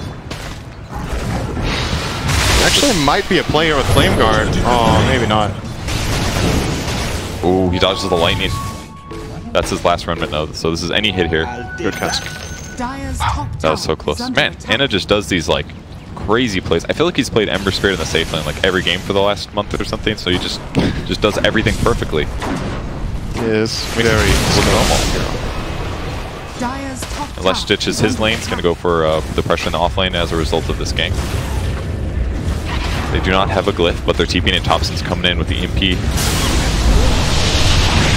This is pretty dangerous for Leshrac. He's going to lose all of his mana here. Oh, Cask. Oh. Thompson, no urns here, so that would be a dead Leshrac. Oh! From downtown. Good 6 there. He's chasing with Ghost Walk as well. Slow coming, but probably no other follow-up. Dire's top tower is under attack. Just that amount of healing. He has his... Yeah. He's getting Witch Doctor healed and with all those quas points. I feel like he just does this so they'll waste a little bit more mana. Like if they spend an extra 100 mana, there's no way they can stay in the lane. They have to go back. He's gonna... Ember... Oh. That was Well, close. Both extremely low on Jack's health. looking for him. 10 seconds to the rocket. Does he have a raindrop? He does not. Oh, nice. Oh, he predicted it too, but... He thought he was a bit further north. He read it, dude. That was almost a double back and forth next level play. Yeah. What a big lead, though. 8k. Jeez, this is like last game. How? What's the CS? It doesn't look that weird. The Night Stalker is 40 CS behind. Oh, well, 60 behind Underlord, right? That's like... the mid heroes are relatively even. OG got more bounty runes, and they got kills, and they've taken... Have they taken a tower? Top tower? Just the top tower, yes. Just top. It's the one that Underlord pressured when Still, the Lesh... 1,000 gold just from this. I don't have as much confidence with Leshrac going into the mid game either. Oh yeah, the PL spent so much gold on regen. You're really starting to feel it here, how much that ended up mattering. He's 1,800 gold behind Thompson on that mid lane. I'm sure Thompson feels real good considering how last game went. Oh yeah. It's fun to play Dota. You mean beat people? Is that what you're referring to? Just play Dota. Last game he didn't get to play. Oh, really. okay, yeah. Now he's at least having a good time. Vanguard's up on Underlord, and with PL 600 gold towards his Diffusal Blade, I think he's going to be a monster for a long period in this game. Like that was just like, you're cute, you know? Yeah, it's just gonna stand here. Who cares, man? Hit me. This is one of those glory Underlord games, honestly. It really is. Do whatever he wants. That was a great pick. He's got a barrier off. Oh, that's a snipe on the Night Stalker. Clockwork coming in to connect with Thompson, and importantly for Thompson, he gets earn charges here. He will be buying the full Spirit Vessel in just a second. I'm sure they'll be looking for a kill. With those 2 charges, if he just goes the Secret Chop, picks this up, definitely a kill and waiting. And Wyvern's the hero they find. Look, trying to ulti here, but the Cold Snap and the Battery Assault doesn't get it. It's a pretty nice synergy too. He's dusted up. Alright, he's in trouble. He's gonna die now. Bought his item. Forgot about the recipe. Didn't have the recipe, so no auto pickup, but I mean, right, he's still very vulnerable to damage. Like, his regen's insane, obviously, but he does not have enough armor to just sustain these attacks. The health from the Vessel definitely helps them, which he will be picking up now. So, even though they got that Invoker kill, it doesn't feel that good because they're losing their mid tower. That was a big rotation over from the Dire. They're looking to trade for bottom, but losing your mid tower to a solo Witch Doctor is... Dire's middle tower has it's not ideal. Seb was working on that one for a while. True, okay. True. But Seb left, and the Witch Doctor didn't have to back either, so he kind of just finished it off on his own. Good feeling. Now Winter Wyvern's basically playing defensive. He's going to deny the top tier 2 tower that's been pressured recently. It's going to take a while. Wyvern's base damage not so great, but... Oh, is he going to... I got it. Ana might chase this. He's going to go for it. He taunted him. Was it too early? Oh, what a... That's just a flat-out wasted curse there from Milan. And Thompson is going to solo the Leshrac. Alright, this is literally a repeat of last game, just the opposite way. Ward behind the tier 2 towers. They're going to pressure this as well. Nagasiren's only level 6. Bot going to spot out Ritsu. Dire's bottom tower has fallen. Rev level 6 as well only.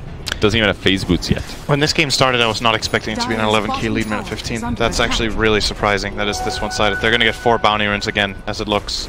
Unless Naga can break this one. What if you miss micros for 4 seconds? It's happening. It's happening. Forgot. Too busy trying to avoid death mid lane. So. And Ana will find Kitrak here. I guess nobody wants those bounties right now. I think Ana probably looking mid lane here, not noticing. Yeah. The guy standing next to him. And the chains, here comes Underlord. Dark rifting into mid from bottom. They want to push. Tornado EMP. Oh, nice slide chains. And this song is not going to save anyone but himself unless... Okay. Oh! Last bounce and see ya. Oh, okay, actually nice mirror image, but see ya still. Milan going to fly over the cliff here, getting out, but that's pretty much the only good thing happening in this exchange. Oh, Ritsu could be in trouble as well. Tornado into Icewall. He will doppelganger this one off to the left. Trying to bait them with the illusion, but it doesn't matter. Thompson has already called his bluff here. Casper's bouncing anyway. my god. They are just... Winter Wyvern looks awful here. Oh, the Underlord! The Underlord! Oh, a little early. Almost had it. Although he did have Flame Guard, so very likely... It is super clutch with that, to hit that before Flame Guard comes over. Oh no, Flesh in trouble. Here comes Sunstrike. Oh, okay. They did it. Really, honestly, very elegant executions here from OG. They make it look so easy with the slide chains into spell combos. This is the stuff they've practiced a lot, and they're very good with.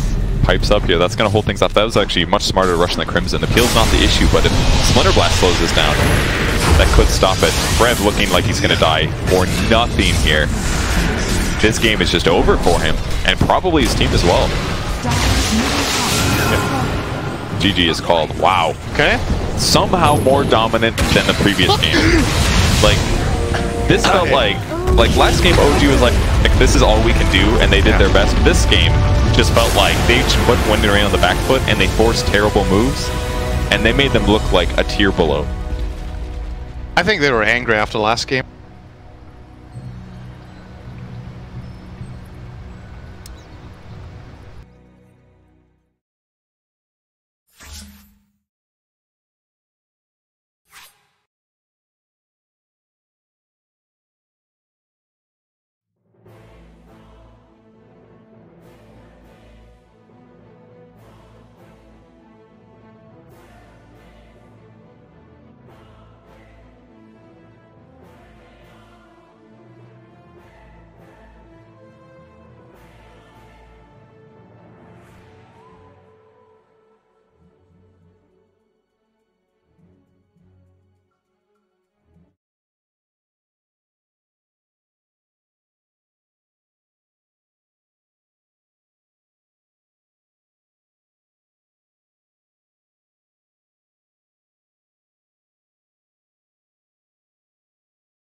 Well, it's just like that kind of guy who...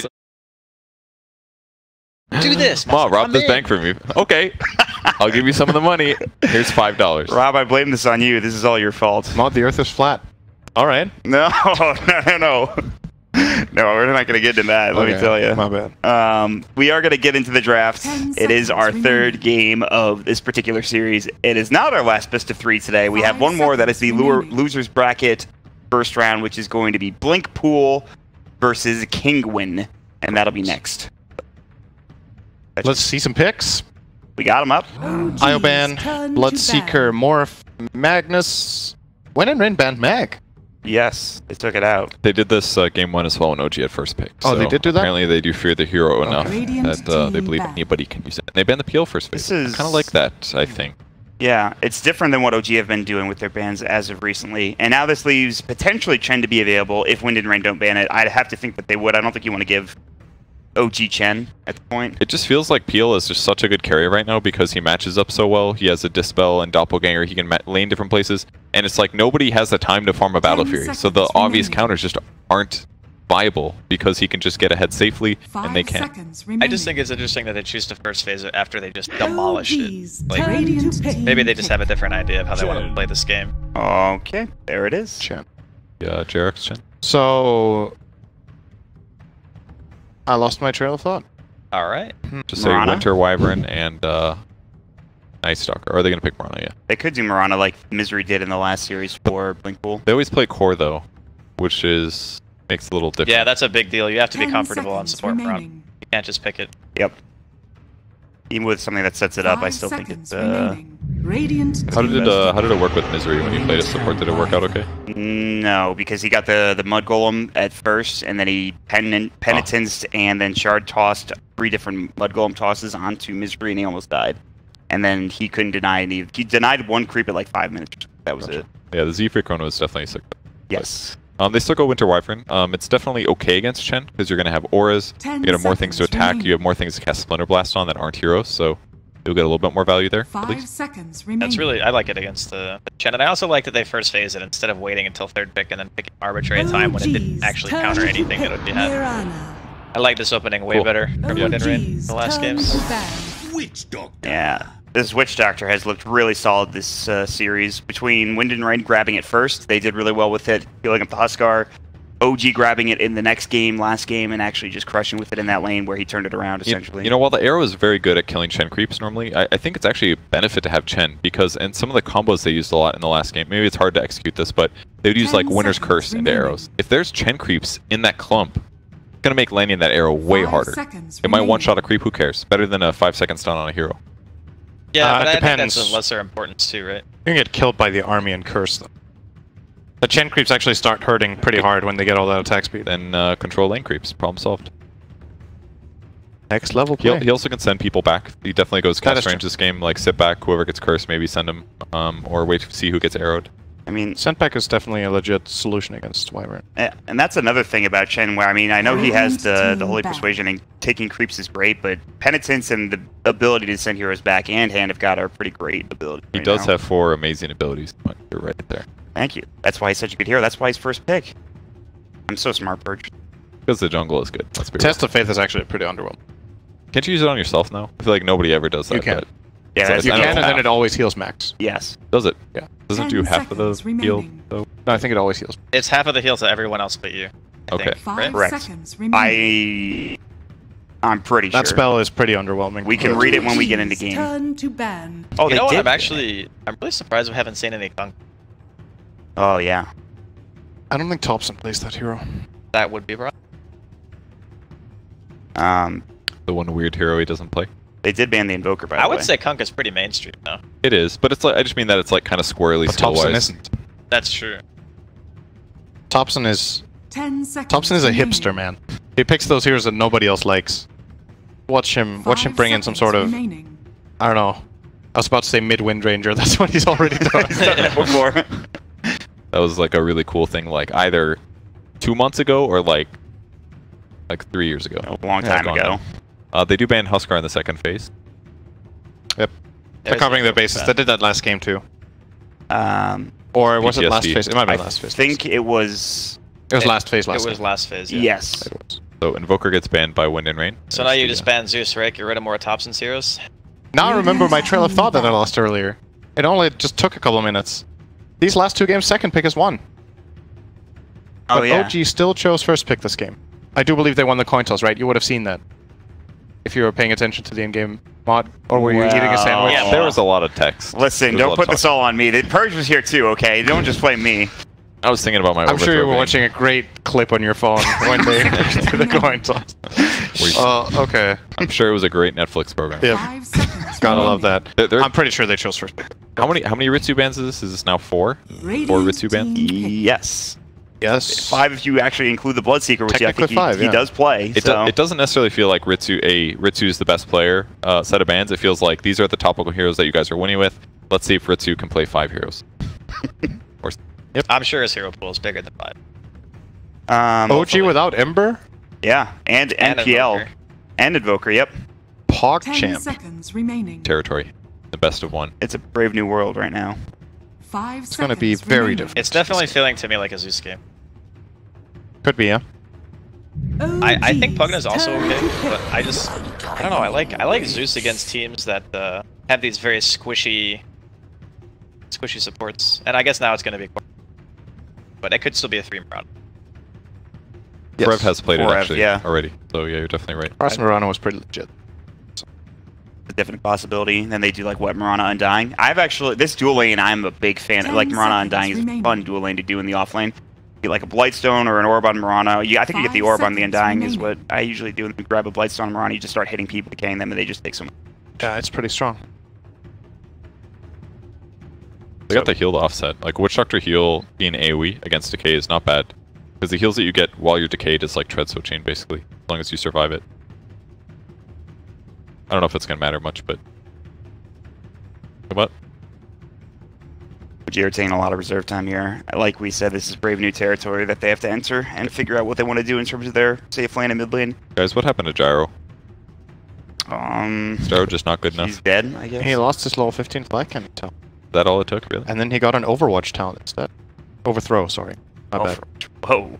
I didn't even get that perk. my bad. How can you pass up 50% more rocket barrage Alright, damage? there goes my TI chances. It's My over. bad. See you Just later. that one mistake. You're See you, outta bud. You're not even allowed on this cast anymore. Oh, speaking of heroes that we haven't seen for a while. Yeah, what happened to Luna? She felt like she was pretty strong for a Yeah, while. she lost her level 15 flag cannon talent.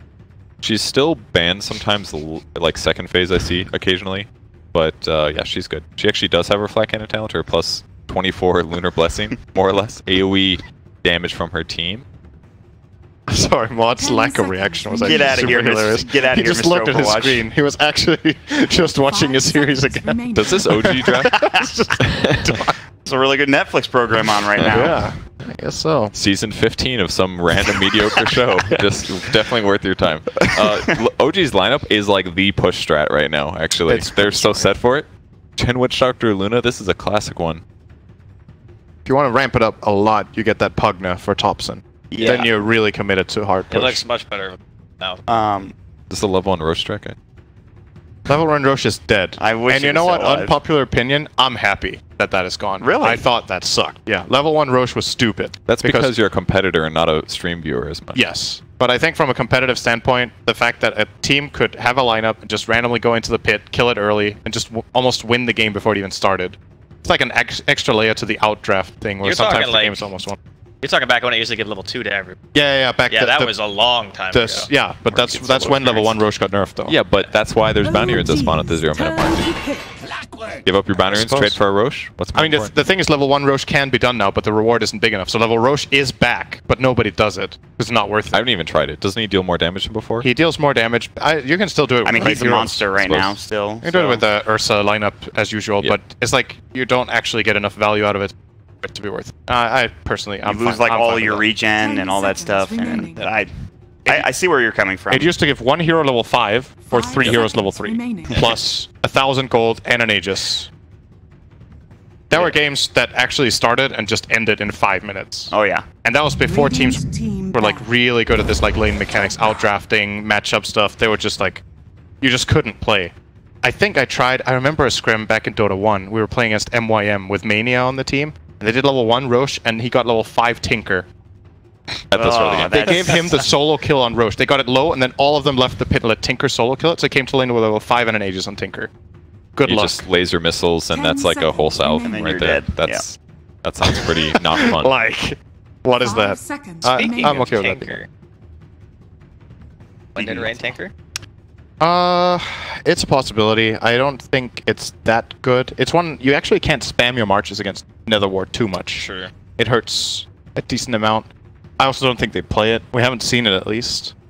But pretty straightforward here for OG with a Pugna pick. I would not be surprised to see an Underlord last. This might be the ban from Wind and Rain this time around. You were right on the money about a pushing strat, though. My God. Taking buildings. Yeah, I mean, as soon as they picked a Luna. That's the Underlord ban.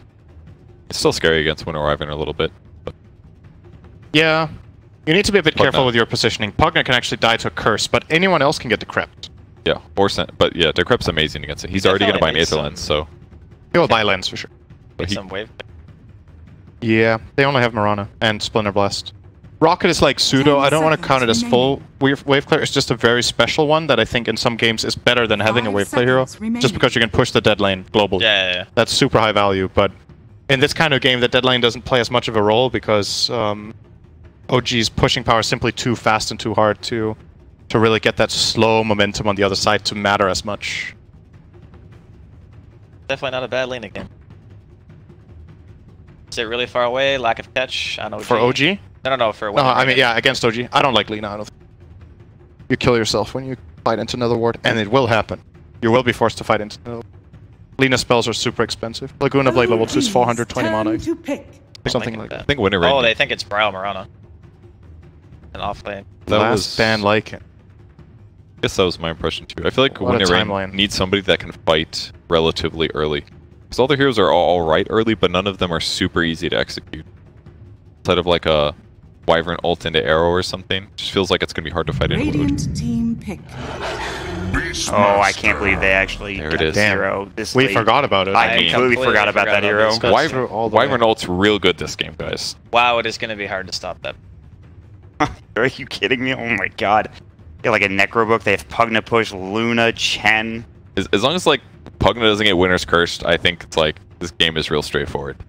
He just sits back and he's like, go for it, dude. Go for the Winter's Curse. I mean, the Wyvern is very dangerous. 5 seconds remaining. One person is out of position and they get cursed in the wrong way. They are flopping over. I think what Wind and Rain should be aiming to do this game is give Clockwork a great lane. They need Crimson Guard. It counters OG so hard. It is the item of the game for them. Pick a teamfight hero that can match OG so you can fight them early on and just... You're actually, in this game, you're buying time for Clockwork, not in the sense that he's just going to AFK farm in the lane, but that item is so important that they have to get there.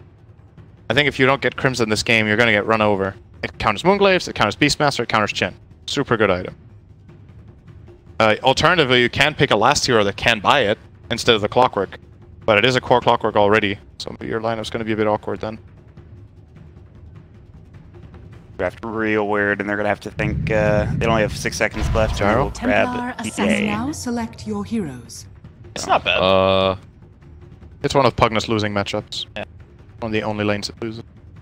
Can't he just go like double decrypt to get some last advantage or something? You can decrypt. But outside of that, TA has a significant damage advantage on you, and you can't really break through refraction with Pugna. Like the usual way Pugna wins its lane is by pressuring you while farming, like simultaneously hitting you, Nether Blasting, getting CS and you, but Nether Blast does nothing to TA. And if TA gets enough denies, she reaches level 6 before Pugna, and then it gets really scary. Actually, you take so much damage from traps, and if you decrep yourself to not get hit, you take even more damage from traps. And even in these like team fight situations, if they can just drop a tomb and Clockwork hooks in and TA jumps in, that could be a one hero dying really fast at TA, which seems better than just trying to win a team fight in a slower way. The concern I have with this TA pick is that it's good from a laning perspective, but I don't think it plays into OG's draft well. There's just so much stuff. Your refraction is going to get broken everywhere else than in your lane. Chen creeps, Beastmaster summons, random wild axes, cask flying around, Nether Ward deals an instance of damage on you when you meld, you know, like Maledict, you name it. Like they're going to find a way to break it. So Brile in this game will need a BKB, or maybe. I don't think they won't pick it for the lane. I don't think it's good enough. I'm feeling OG this game. I agree. All right. Well, let's jump into it. Our casters yet again, the fantastic Purge and Sin. The Fantastic 2. The Terrific 2. It's like Fantastic 4, but just with 2 people. Whenever I was thinking Terrible 2s. No, that's with Draskell. Then it's Terrible 3. Okay. I think that was all of T's. Made that alliteration a lot easier. Or the Awful 1. With a bit of a stretch. What's that? Is that when I solo cast? No, it's Andrew. Why did I say Andrew? Oh, Andrew. Yeah, that is his name. I was just thinking about Zyori when I said Andrew, because I usually call him Andy. It's Draskell. The Awful 1. Okay, but you guys are going to stick with the Terrific 2 for this one. We got... What is this laning going to be? It looks like Wyvern, Clockwork top, TA mid, and an Undying Mirana safe. Oh, Jarek's getting big tips here. Hyping himself up. He did get a huge D ward though. That's going to allow Chen to move around between the bot lane and the mid lane easier without being spotted, so pretty nice. I don't see a sentry on their side. Response. It's going to be safe lane Mirana with an Undying. So just going to do their best to sustain, I guess, and harass Beast whenever needed. Yep. And they're actually going to give up a lot of bounties, maybe here. The battle begins. Maybe a hard one. That's done. I think nice timing from No-Tail on that stun. That was and a lot of damage. Flawless. He actually doesn't have a salve, so... Oh, this hurts so bad. Milan's actually dying, I think. He will get the rune on his way out to the graveyard, but... Man, Penitence is so good. It lasts for 8 seconds? It's so good. 8 seconds. That is insane. I can't believe this lasts for 8 seconds. And they're going to put another sentry down up here, checking for any block in the large camp. It's not there, so Chen's just going to have a great lane. Blightstone, man, 8 seconds. I didn't think they were going to get that kill, but it's already a bit of a slow hero. They chase him down. We got the last hit too. Anna got the last hit as well, so 450 gold for Luna right now.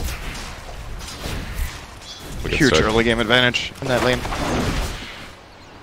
Curious to see how this mid lane matches up. Like I said, I'm favoring TA in this lane. I do think it's one of the notoriously hard lanes for Pugnet, also in this patch, including that. So I've seen that in more recent times than the PL Invoker one. Thompson is a good laner, so be able to hold his own. Seeing a cask here again from No-Tail. Got harassment once more. Some crucial denies at least. 1 and 3 right now for Pugna. And he got splashed so many times from side blades. He's already really low. Braille. Sorry, that's Ritsu. Getting used to Braille being Mirana. Nice double leap kill there. Triple leap even. Yeah, nobody expects the level 1 triple leap, dude. It's strong. If you use the leaps well, the attack... 60 attack speed. 3 times in a row. For 2.5 seconds. That's great, incredible trade advantage. So 7.5 seconds basically. Use them well. It's a very nice kill. It's going to cost him for the next couple of minutes, I suppose, by having so few charges, but he picks up 2. He's more than fine here. Thompson at 1 and 6 now. 3 and 3 from the TA. So a little bit of a weird lane, but more tangos brought out and deny when he can. He's using Decrepify to get denies. And it's working so far. 3 and 7, that's a very rare CS to see. In any lane, really. That's why he has the last hit advantage. Oh, No-Tail. He will die here. Pretty sure. Got a stick. Okay, a little too much. Not bad for Luna. He's got a 6 stick, 5 stick. Barely staying alive. It's gonna need to use his flask. So this the safe lane. Oh, it almost got his salvo almost got interrupted by Splinter. It's fine. It didn't happen. Everything's good. The we got action bottom. Ritsu does have 1 leap available. Doesn't seem like he will need it. Hitting so hard because of these decays. Oh, nice play by Ritsu here and Kitrak, both combining. Actually playing, this is so unexpected, right? You're playing against Chen and you're not skilling Arrow. He's 2-0-1 build on the Mirana in this lane. Very interesting. It's hard to land, right? It is. It is hard to land. But so far so good for Wind and Rain in this lane. Oh, Thompson needs to be careful not to get side-bladed here. Did manage to make it out alive. It's just bottle farming. 11 and 9 for him, so he's actually going even. And Kitrak looks like he's suicided. To the tower. Wants to get back to lane ASAP. I guess that's a good way without having to actually switch side. It's bringing items back for Ritsu here, trying to finish an Aqua a little bit. This tornado is actually doing a lot of damage to Ritsu. To heal out at least. But he's actually just kind of zoned. He's got one salve here, Kitrak, but now they're out of regen. Yep. I didn't think the tornado was going to do so much, but man, really lowered his life. Going on again up top. Cast. Have another beam. One more hit would do it from both. No, actually, he got Stout Shield procs there. He needed one more, but Milat sticks. Okay. Guys are master of taunt. Guess everybody just goes down to no health and backs off. But it's still a big win. The top lane OG are far ahead in that lane. Pugnant regen. Oh, that's a good run. He's doing very well in mid Thompson here. More denies than the TA, and even on CS. A little bit of lightning. Oh, AK. the snipe. Couple more nukes here. Yep. So those almost have an axes. Got a little bit too much health. Derek's getting a lot done here. It seemed like it was a little bit weak the first level or so, but since then it's just been a turnaround for OG. Yep. And now top again. Great Cask into Maledict combination from OG. I think Forev should live through this. It's only level 1 Maledict, so got a raindrop too, he has raindrop. Yeah, he's fine. Still hurts though. One more beam, and maybe. OG. See, this is something I feel like some teams don't do well enough, and OG are doing this consistently very well. When the bounty runes are about to spawn, you push your lane and pressure the opponent. Because that way you zone them, they have to take their wave in the tower, and you go and get the bounty runes. It's the exact same logic as how you get runes in mid every 2 minutes. You push the wave into your opponent's tower and go and snag the rune. And you saw a play of it there. Sure, they don't kill the Clockwork, but they dominated him so far out of lane that he actually can't come and contest the bounty rune. Every time we look back up there, it's them going on Clockwork with Maledict, and he has to super run. Which is interesting, because the Maledict cooldown is really long, so... I guess they just use it whenever they have it. Rotation going mid, perhaps, and dying about half HP. Jarex is being annoying. Thompson is still winning mid, even though Brow's level 5. Thompson got his level 6 first, courtesy of all the denies, so... No traps available for Bryle. And at this point, Pugna can be pretty annoying for TA because of Life Drain. Oh, good probe for Wyvern. Still fine though. And mid lane. God, all that damage going into Bryle. Power damage being done. Tombstone is on the ground. Ritsu ends up getting a kill on Seb here, but looks like Jarex might be able to finish him off. Needs one more hit. One more attack. There is a leap. Okay. He doesn't feel like he's gonna get out. So. He went to projectile dodge. Oh, save the siege creep. 2 creeps here. 3 armor. He's actually done so much with this Wildering Ripper. It's not done very often lately. They rely on other stuff, but he actually just throws the tornado on the Mirana routinely. This hero doesn't have any way to sustain normal harass. He usually just wins that out by having good range, but this game you can't stop the tornado. Radiant's middle tower is under attack. Arcane Rune for Thompson. Gonna start blasting away this mid tower, one would imagine. Bryle is still not 6 minutes, 7 on TA. This is really, really late. Super far down on net worth too. He's just getting destroyed by Thompson. Why is this? Is he really that worried about dying in lane? I guess Life Drain would cut refraction really fast or something. Yeah, Life Drain is definitely good against. I feel like this should not go like this. They're just getting outplayed. And he's just looking for him right now. He's got an Arcane Rune. He's got 3 points in decrep. So 9-second cooldown on that one. 3.5 uptime. This is like the last Invoker versus PL game, but in that game I could easier understand the logic of how Invoker won the lane. But in this one, I don't... Like, Thompson might just be playing exceptionally well, and Bryle is not up to his best, because this lane does not go this bad. He might be in trouble now, though. Another blast Good here. Splinter. Ooh, and the rocket. A little costly, but it works out fine. Jarex getting ready to die with his catapult line. He's going to run in undying, so... Uh-oh. Kind of weird here. Trap. I destroyed it. Powerful creeps. Like, they're doing such a good job just always giving Seb his solo lane. And these kinds of pressure across the map situations, he just excels at this. Seb has a nice time despite dying a few times. Jarex is pressuring mid. Like, the Tia can't even hide in his own jungle and get farmed. Oh, the Arcane Rune. It's perma uptime almost. Now it's definitely perma. He's out healing him. Oh my god, what a joke this is. Look at it! Look at him, man! How does this not crack you up? He's actually just chain decrepping him. god, what a What the hell? grab. It's like playing what the fuck mode. I'll polish my armor in your blood. That was like the best arcane room usage I've seen in a while. He wants to go for a drain here again. And there it is. Full heal. Will he get some mana out of it? I mean, he's not even killing his opponents. I don't even think he cares. 4 points in decrep. It's the pressure play, right? He's just forcing them away and winning the lane. Yeah. Don't need to kill them, you just need to force them to not take CS. And if they want to take CS, they have to pay for them. It's the healing salve fund. He's walking right up to this TA again. There you go. Melee range, and there's drain. He's going to get mana this time. A little bit back. And he's going to rush a fast Veil, just to increase his damage as much as possible. It doesn't really surprise you that this guy was a pub star, right? Like, he's just being super annoying. He's actually just being so annoying in lane, just bullying his opponents. Imagine how tilting that is in a pub where your team isn't even helping you. There's just this guy constantly running at you, decrep life draining you in lane. It's a fun way to win your pub life, that's for sure. And the key, once again, the key to this lane matchup and the reason Pugna is winning is all of those denies she got, or he, whatever, that the Bone Man. that the TA didn't get. Because if the deny score is more even or even favoring the TA, the Pugner doesn't get 6 first, and this matchup is so different, right? He will have the traps beforehand, sentries will need to be brought, help will need to be brought, but in this case, oh, Bryle is so much in trouble. Ensnare, clap, oh, nice cons. And a heal, he will stay alive. DOTA will die. It's a big rotation though. Oh. Shot. Eclipse on the backline though, trying to get Kit Track, but he's going to juke into the trees. Needs 2 more hits or just a single blast. Tombstone falls. Now TA's got to be careful here. He's got boots. Anna going to teleport out. No, great cog. He's going to interrupt that. And a decrep to stop the TA, but this looks like it's it for Anna. Oh, nice arrow too. Alright, maybe Pugna can kill all 4 of these heroes. We'll see, guys. It's not looking good. Netherward would have helped a little bit. He's got to get out of here, but the battery assault should secure this. Only a matter of time.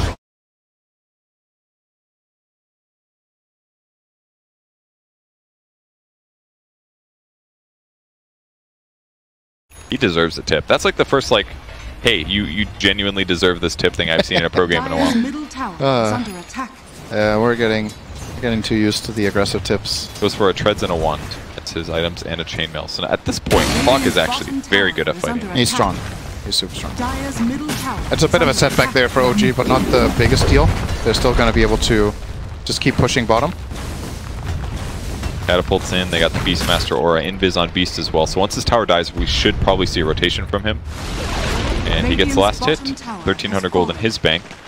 And Pugna still sitting a mid. Hookshot's going to miss actually by Forev. So first rotation is going to fail. Could have been huge though. You got to imagine that OG are just going to start combining onto this mid tower now. And First they're going to take this bottom tier 2 as part of this move. If nobody comes and defends, the easy move is to cross into mid from bottom and collapse on mid tier 1. And at the same time, the Radiant will try to make their move, but... Teleport, they get the ult. Okay, so they're going to ulti on Beast. They've got a trap set up at least. Lots of damage here. Oh, yep, and then there it is, yeah. Luna is fine, I think. He just TP'd away. A dying can't stop the TP. Mirana, I guess, didn't try for the arrow, didn't see him. Thompson's being annoying. Seems fine. OG's basically getting everything they want out of the map while still getting a big advantage in 4 out of their 5 heroes, essentially. It's important for the Radiant to hold on to their towers as long as they can. They're playing against a very push-intensive strategy, so if you can hold this mid-tier 1 as long as possible, that helps a lot with getting access points out on the map. They've got one dying here. They've got a haste rune on Pugna. He's going to go for Clock instead, actually. Roar and the life drain. He did. Seb snipes the kill with the axes. He had a 6 kill streak on Clockwork. That's a lot of gold. And now TA is looking for something. Not going to find it. Oh, amplified the damage. That was blocked. For 2 in the area as well. Nobody's sitting in the safe lane. It's just Anna now spending time there. I like how they've been rotating. Always one hero to the off lane to pressure that tower. Yeah, this is the benefit that OG have of this pushing, right? They're controlling this area of the map now. They went down there, they placed wards, so Anna can play there. They keep pushing there with the Chen creeps. You would imagine after they take that tower, they will go to mid, they'll cross over, take a fight mid, and just step by step build this advantage. But they're not really sacrificing farm while doing it. I think a lot of teams playing a push strat like this will just group up as 5 and go mid. But it's not what you're supposed to do. You have to put pressure on multiple lanes so the enemy team has to defend. And that's when you can make a smart rotation, Or even just show up at a lane. Especially because they're the ones being aggressive. Because if they just keep it a little bit spread out, and then their opponents feel like they have to hit both areas, they feel they have to group to try to beat the pushing, and then they just rotate at the right time. Great read from Ana there. Make them walk. He got out of bottom when the smoke rotation was coming down from Clockwork and Wyvern. Thompson is going to get jumped though. He will get sent out. Decrypt. He's fine. A little scary, cheeky. But I believe he decrypted himself. Yes, and then he had a wand and the Chen heal, and that was more than enough. So, and they're just taking it to him. And did he get the tower? And he got the tower before he died. He's like, decrypt myself, let's take the tower, and now I'm good. Yep. Now he's about halfway to his 4-step as well. Once he has that, the hook shot is not going to matter anymore. No telling trouble top, but the perfect creep. This is dangerous. Oh no! Is he going to get him? Oh, that's a dead hero, There is absolutely no way that is worth it. He YOLO'd in for this no-tail solo kill, but Jerax was nearby, so the trade comes in. He got experience too, I think. Yeah, Jerax definitely got experience. Got a lot of it too. Now it's going to go on Kitrek. Is any help coming in? Yep, Pug Knight's coming from below. Jerax is basically just buying time for his team to connect here. Coming in for the Clockwork first. From the suck. Alright, Roar, I think that's a bit unnecessary, but he got the job done. He wanted that one at least. Maybe worried about a hook shot or something like that. Either way, I think it's fine there. I mean, they're 5k up 14 minutes into this game. It's the closest game we've had so far. It actually is. But boy, has it just been... Watching OG play just looks so fun. Game 1, awful. But man, almost every other game, Thompson just has such a great time all the time. Gets these like fun matchups and just plays annoying, but in a cheeky way, but not in a dick way. It's kind of refreshing, you know? 4 runes. I've seen this before. They pushed out all the lanes before minute 15, so they're going to reap the reward here. Oh, okay. Thompson's going to end up dying, but this is worth it for 4 bounties for sure. Especially considering they brought 4 heroes for that kill. It's a net gain for OG. 7,000 gold now. Taunt was big. Another hook shot, 70 seconds left for clock now to be able to do good thing. So much space for Ana. They just always put no tail on the lane that's dangerous, basically. Here, we're going to see a repeat. Nope. No lane creep this time, but put no tail in the lane that's a little bit dangerous. That way if he gets ganked, that's a level 6. He's going to come back rapidly, and he's getting farm in the meantime. And Wave is again at the tower. Track looking to wrap around, but no tomb for 28, so until then, he's not feeling good. What's Clockwork's iron build? Is he going Blade Mail? Yes, he's got the Robe of the Magi, 500 gold till his Blade.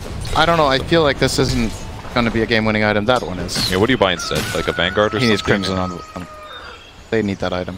Because the problem is this Luna and Shen army and Beastmaster is just going to send all their stuff in. And they're actually going to die. They're just going to die to all that stuff that's flying around in the fight that's uncontrollable damage. But they could just block it with Crimson Guard. There's a smoke here from be catching almost everybody. And it's Ritsu in the mid lane. This would be a good grab, but they don't have very good catch. It's got to be Roar first.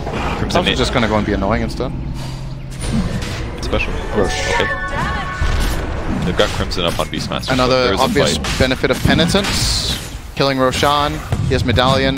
They will be spotted when it's on half. Here comes the move. Curse is available. He doesn't see anything though. He didn't fly and he's waiting. He hesitated. Oh no, and he walks into a sentry instead! Oh, they got nothing good out of that. Now they're gonna catch Clockwork as well. He's inside his own cogs with Blade Mail running, so dealing back some damage at least, but Crimson Guard for the Dire, keeping them nice and healthy. This will be the death of Perev, and the Tomb, and the Roche. Very easy for OG. Milan, he had to go for something there. Instead of waiting so long, could have tried to fly over the pit, maybe find a curse there. They were also spread out though. Like the moment he tried to go for it, he hesitated for a second, and then all of a sudden it was too late. And then OG just perfectly spread out. They knew their opponents were in the area. They spread out so that there's no winner's curse set up. And then it was just a matter of time. Dire's top tower is under attack. And once the Crimson came out, it was just impossible for them to win that fight, to kill anybody. Seb actually did not care about his own life. He's like, you can hit me, I'm going to go for this tomb. Not worried about anything. And he still didn't die. Not even close. Yep. Bottle treads. They also didn't even use Chen heal. Oh, no tail. Gets scouted out and backs off. They will be able to put down a TA trap here, but no. It's fine. Slow, yeah. Shifting over though. Force staff is ready, so we're going to be working towards his Aether Lens now, but he is very hard to kill at this point. Derek's in the area. Very little danger. Cast range perk is picked up to level 10 on Chen now, so he can send Holy Persuasion back. Very easy. Up now pushing out off lane, and as AFK jungling on the safe lane. That's actually maybe the only vulnerable hero they have, really, is Luna, perhaps? Well, yeah, not much longer. Gonna have Manta and the Aegis. Coverage. Feels like it's just a matter of time before OG takes every tower. This bottom tier 2 they still haven't claimed for quite a while, but the pressure is being applied. There's no way the Radiant even try to defend this one. They might try to defend their mid tier 2. Like I just don't know how long they're gonna wait. The TA finally gets a 19-minute deso. What else does he have? Aquila, Treads, and a wand, yeah. That's actually, if you're having a good game on TA, you get this 6 or 7 minutes earlier. It's high ground time. Yep. This guy is taking so much damage, it doesn't even matter. Alright, all that Blade Mail does there is it prevents Pugna from healing while he life drains. That's it. It doesn't actually damage Pugna. It's worthless. It just prevents him from getting health back. And when that guy's full HP, doesn't matter. Well, Ritsu did get 1 pick. That's a support. Oh, that's a good curse. Good damage. Jarex is dead. Seb has to TP out. No more stun though. And he just got on. It's something. They got 2 kills and they defended their tower. Okay. You sound more optimistic than I am, but... I mean, it's not great, but you don't have much to expect at this point. They are very far behind and under a lot of pressure, so anything that stalls out the game and gets them gold is a win. Let's see how many bounty runes they're going to get here. Looks like currently nobody's going for any of them on the Radiant side. Except for No-Tail, dude. When I'm a support, I think about bounty runes. These are my bread and butter. He might die for this one, but... That's okay. Oh, if he had his ultimate, that's a dead shot. Maybe. Okay, great. Not a good hook shot. Gonna defend him here. Kitrak taking a lot of damage. Okay. Another blade Ana's in. doesn't do too much. Good cogs. Get a cog. Cog farming now, but they're gonna find Milan on the Roche pits. Might go in here. Yeah, there's the battery stalled. Alright, they got Jarex at least. And Ana with a send back. Okay. Another save here. Another skirmish, but not all bad for OG.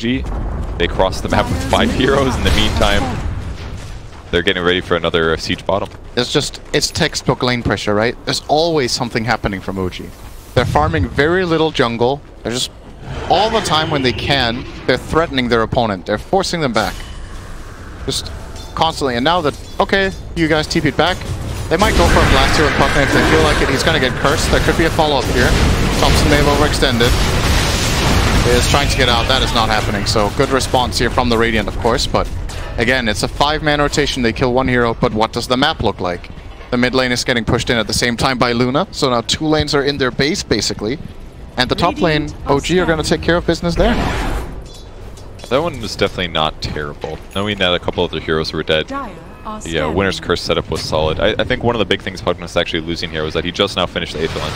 If he has Aether Lens, it's so much easier for him to comfortably walk up and do blasts. Yes. Why so many players do rush the item, but Veil is a really good way to accelerate damage-wise. It's far better than something like Aether Lens. That's why he was able to kill Clock earlier. And then he has to get 4-step because there's a Clock, and now he's finally getting the Aether Lens. So yep. Maybe one of these deaths are lack of Aether Lens related, but the queuing up Aeon Disc is this follow-up. Good choice against a TA. Just get 1 shot though. You get 1 shot, does Aeon Disc kick in? He can't get 1 shot. Not even close. He has too much armor. Hypothetically. Hypothetically, I think you can get 1 shot, yeah. So the only hero that really comes into play for is like PA.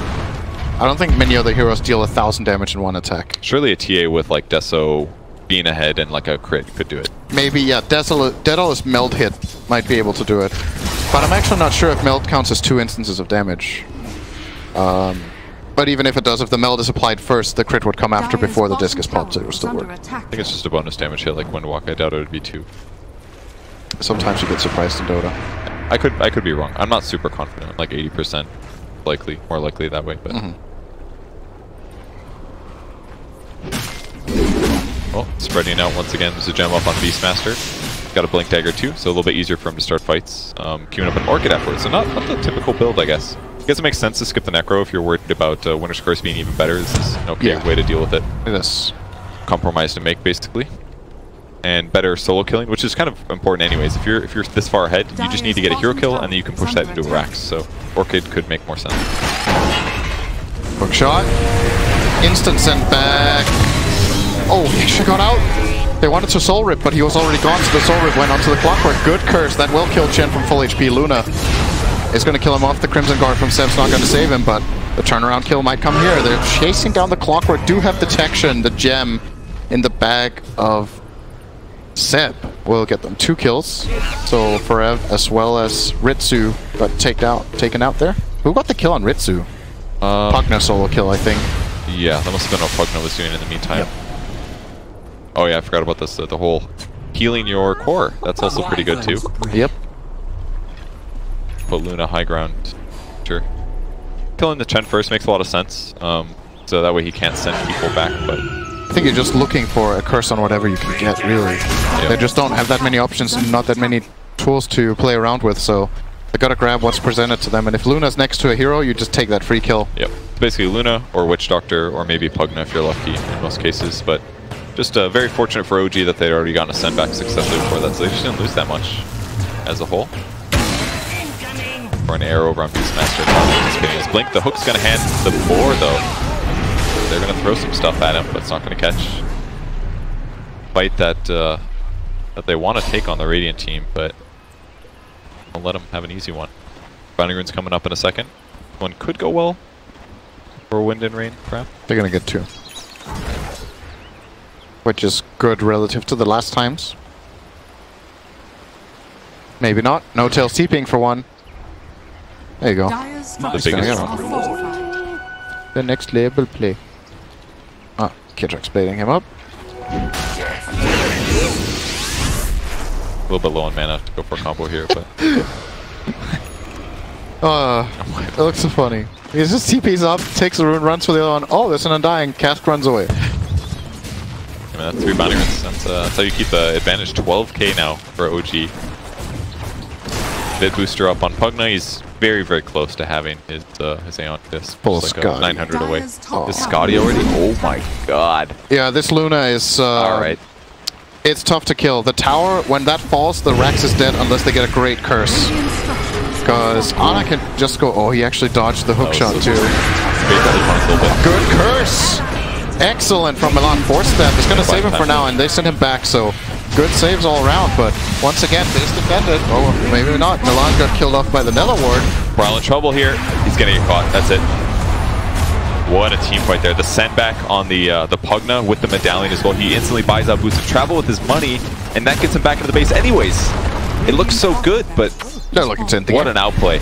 And the kissing is happening, dude. This is a feels like a win here. They're just going for it. They don't care. Rana running for her life. She might even die in the fountain, who knows. Tier 4s are shredded instantly, and they just can't engage on this. They only have 3 heroes up. What can they do? No hook, Blade Mail walks in, but they're out healing this. And that game is just over instantly. OG. Is anybody going to be even able to touch them in the grand finals? I'm not so sure. Huskar maybe? That's the only one.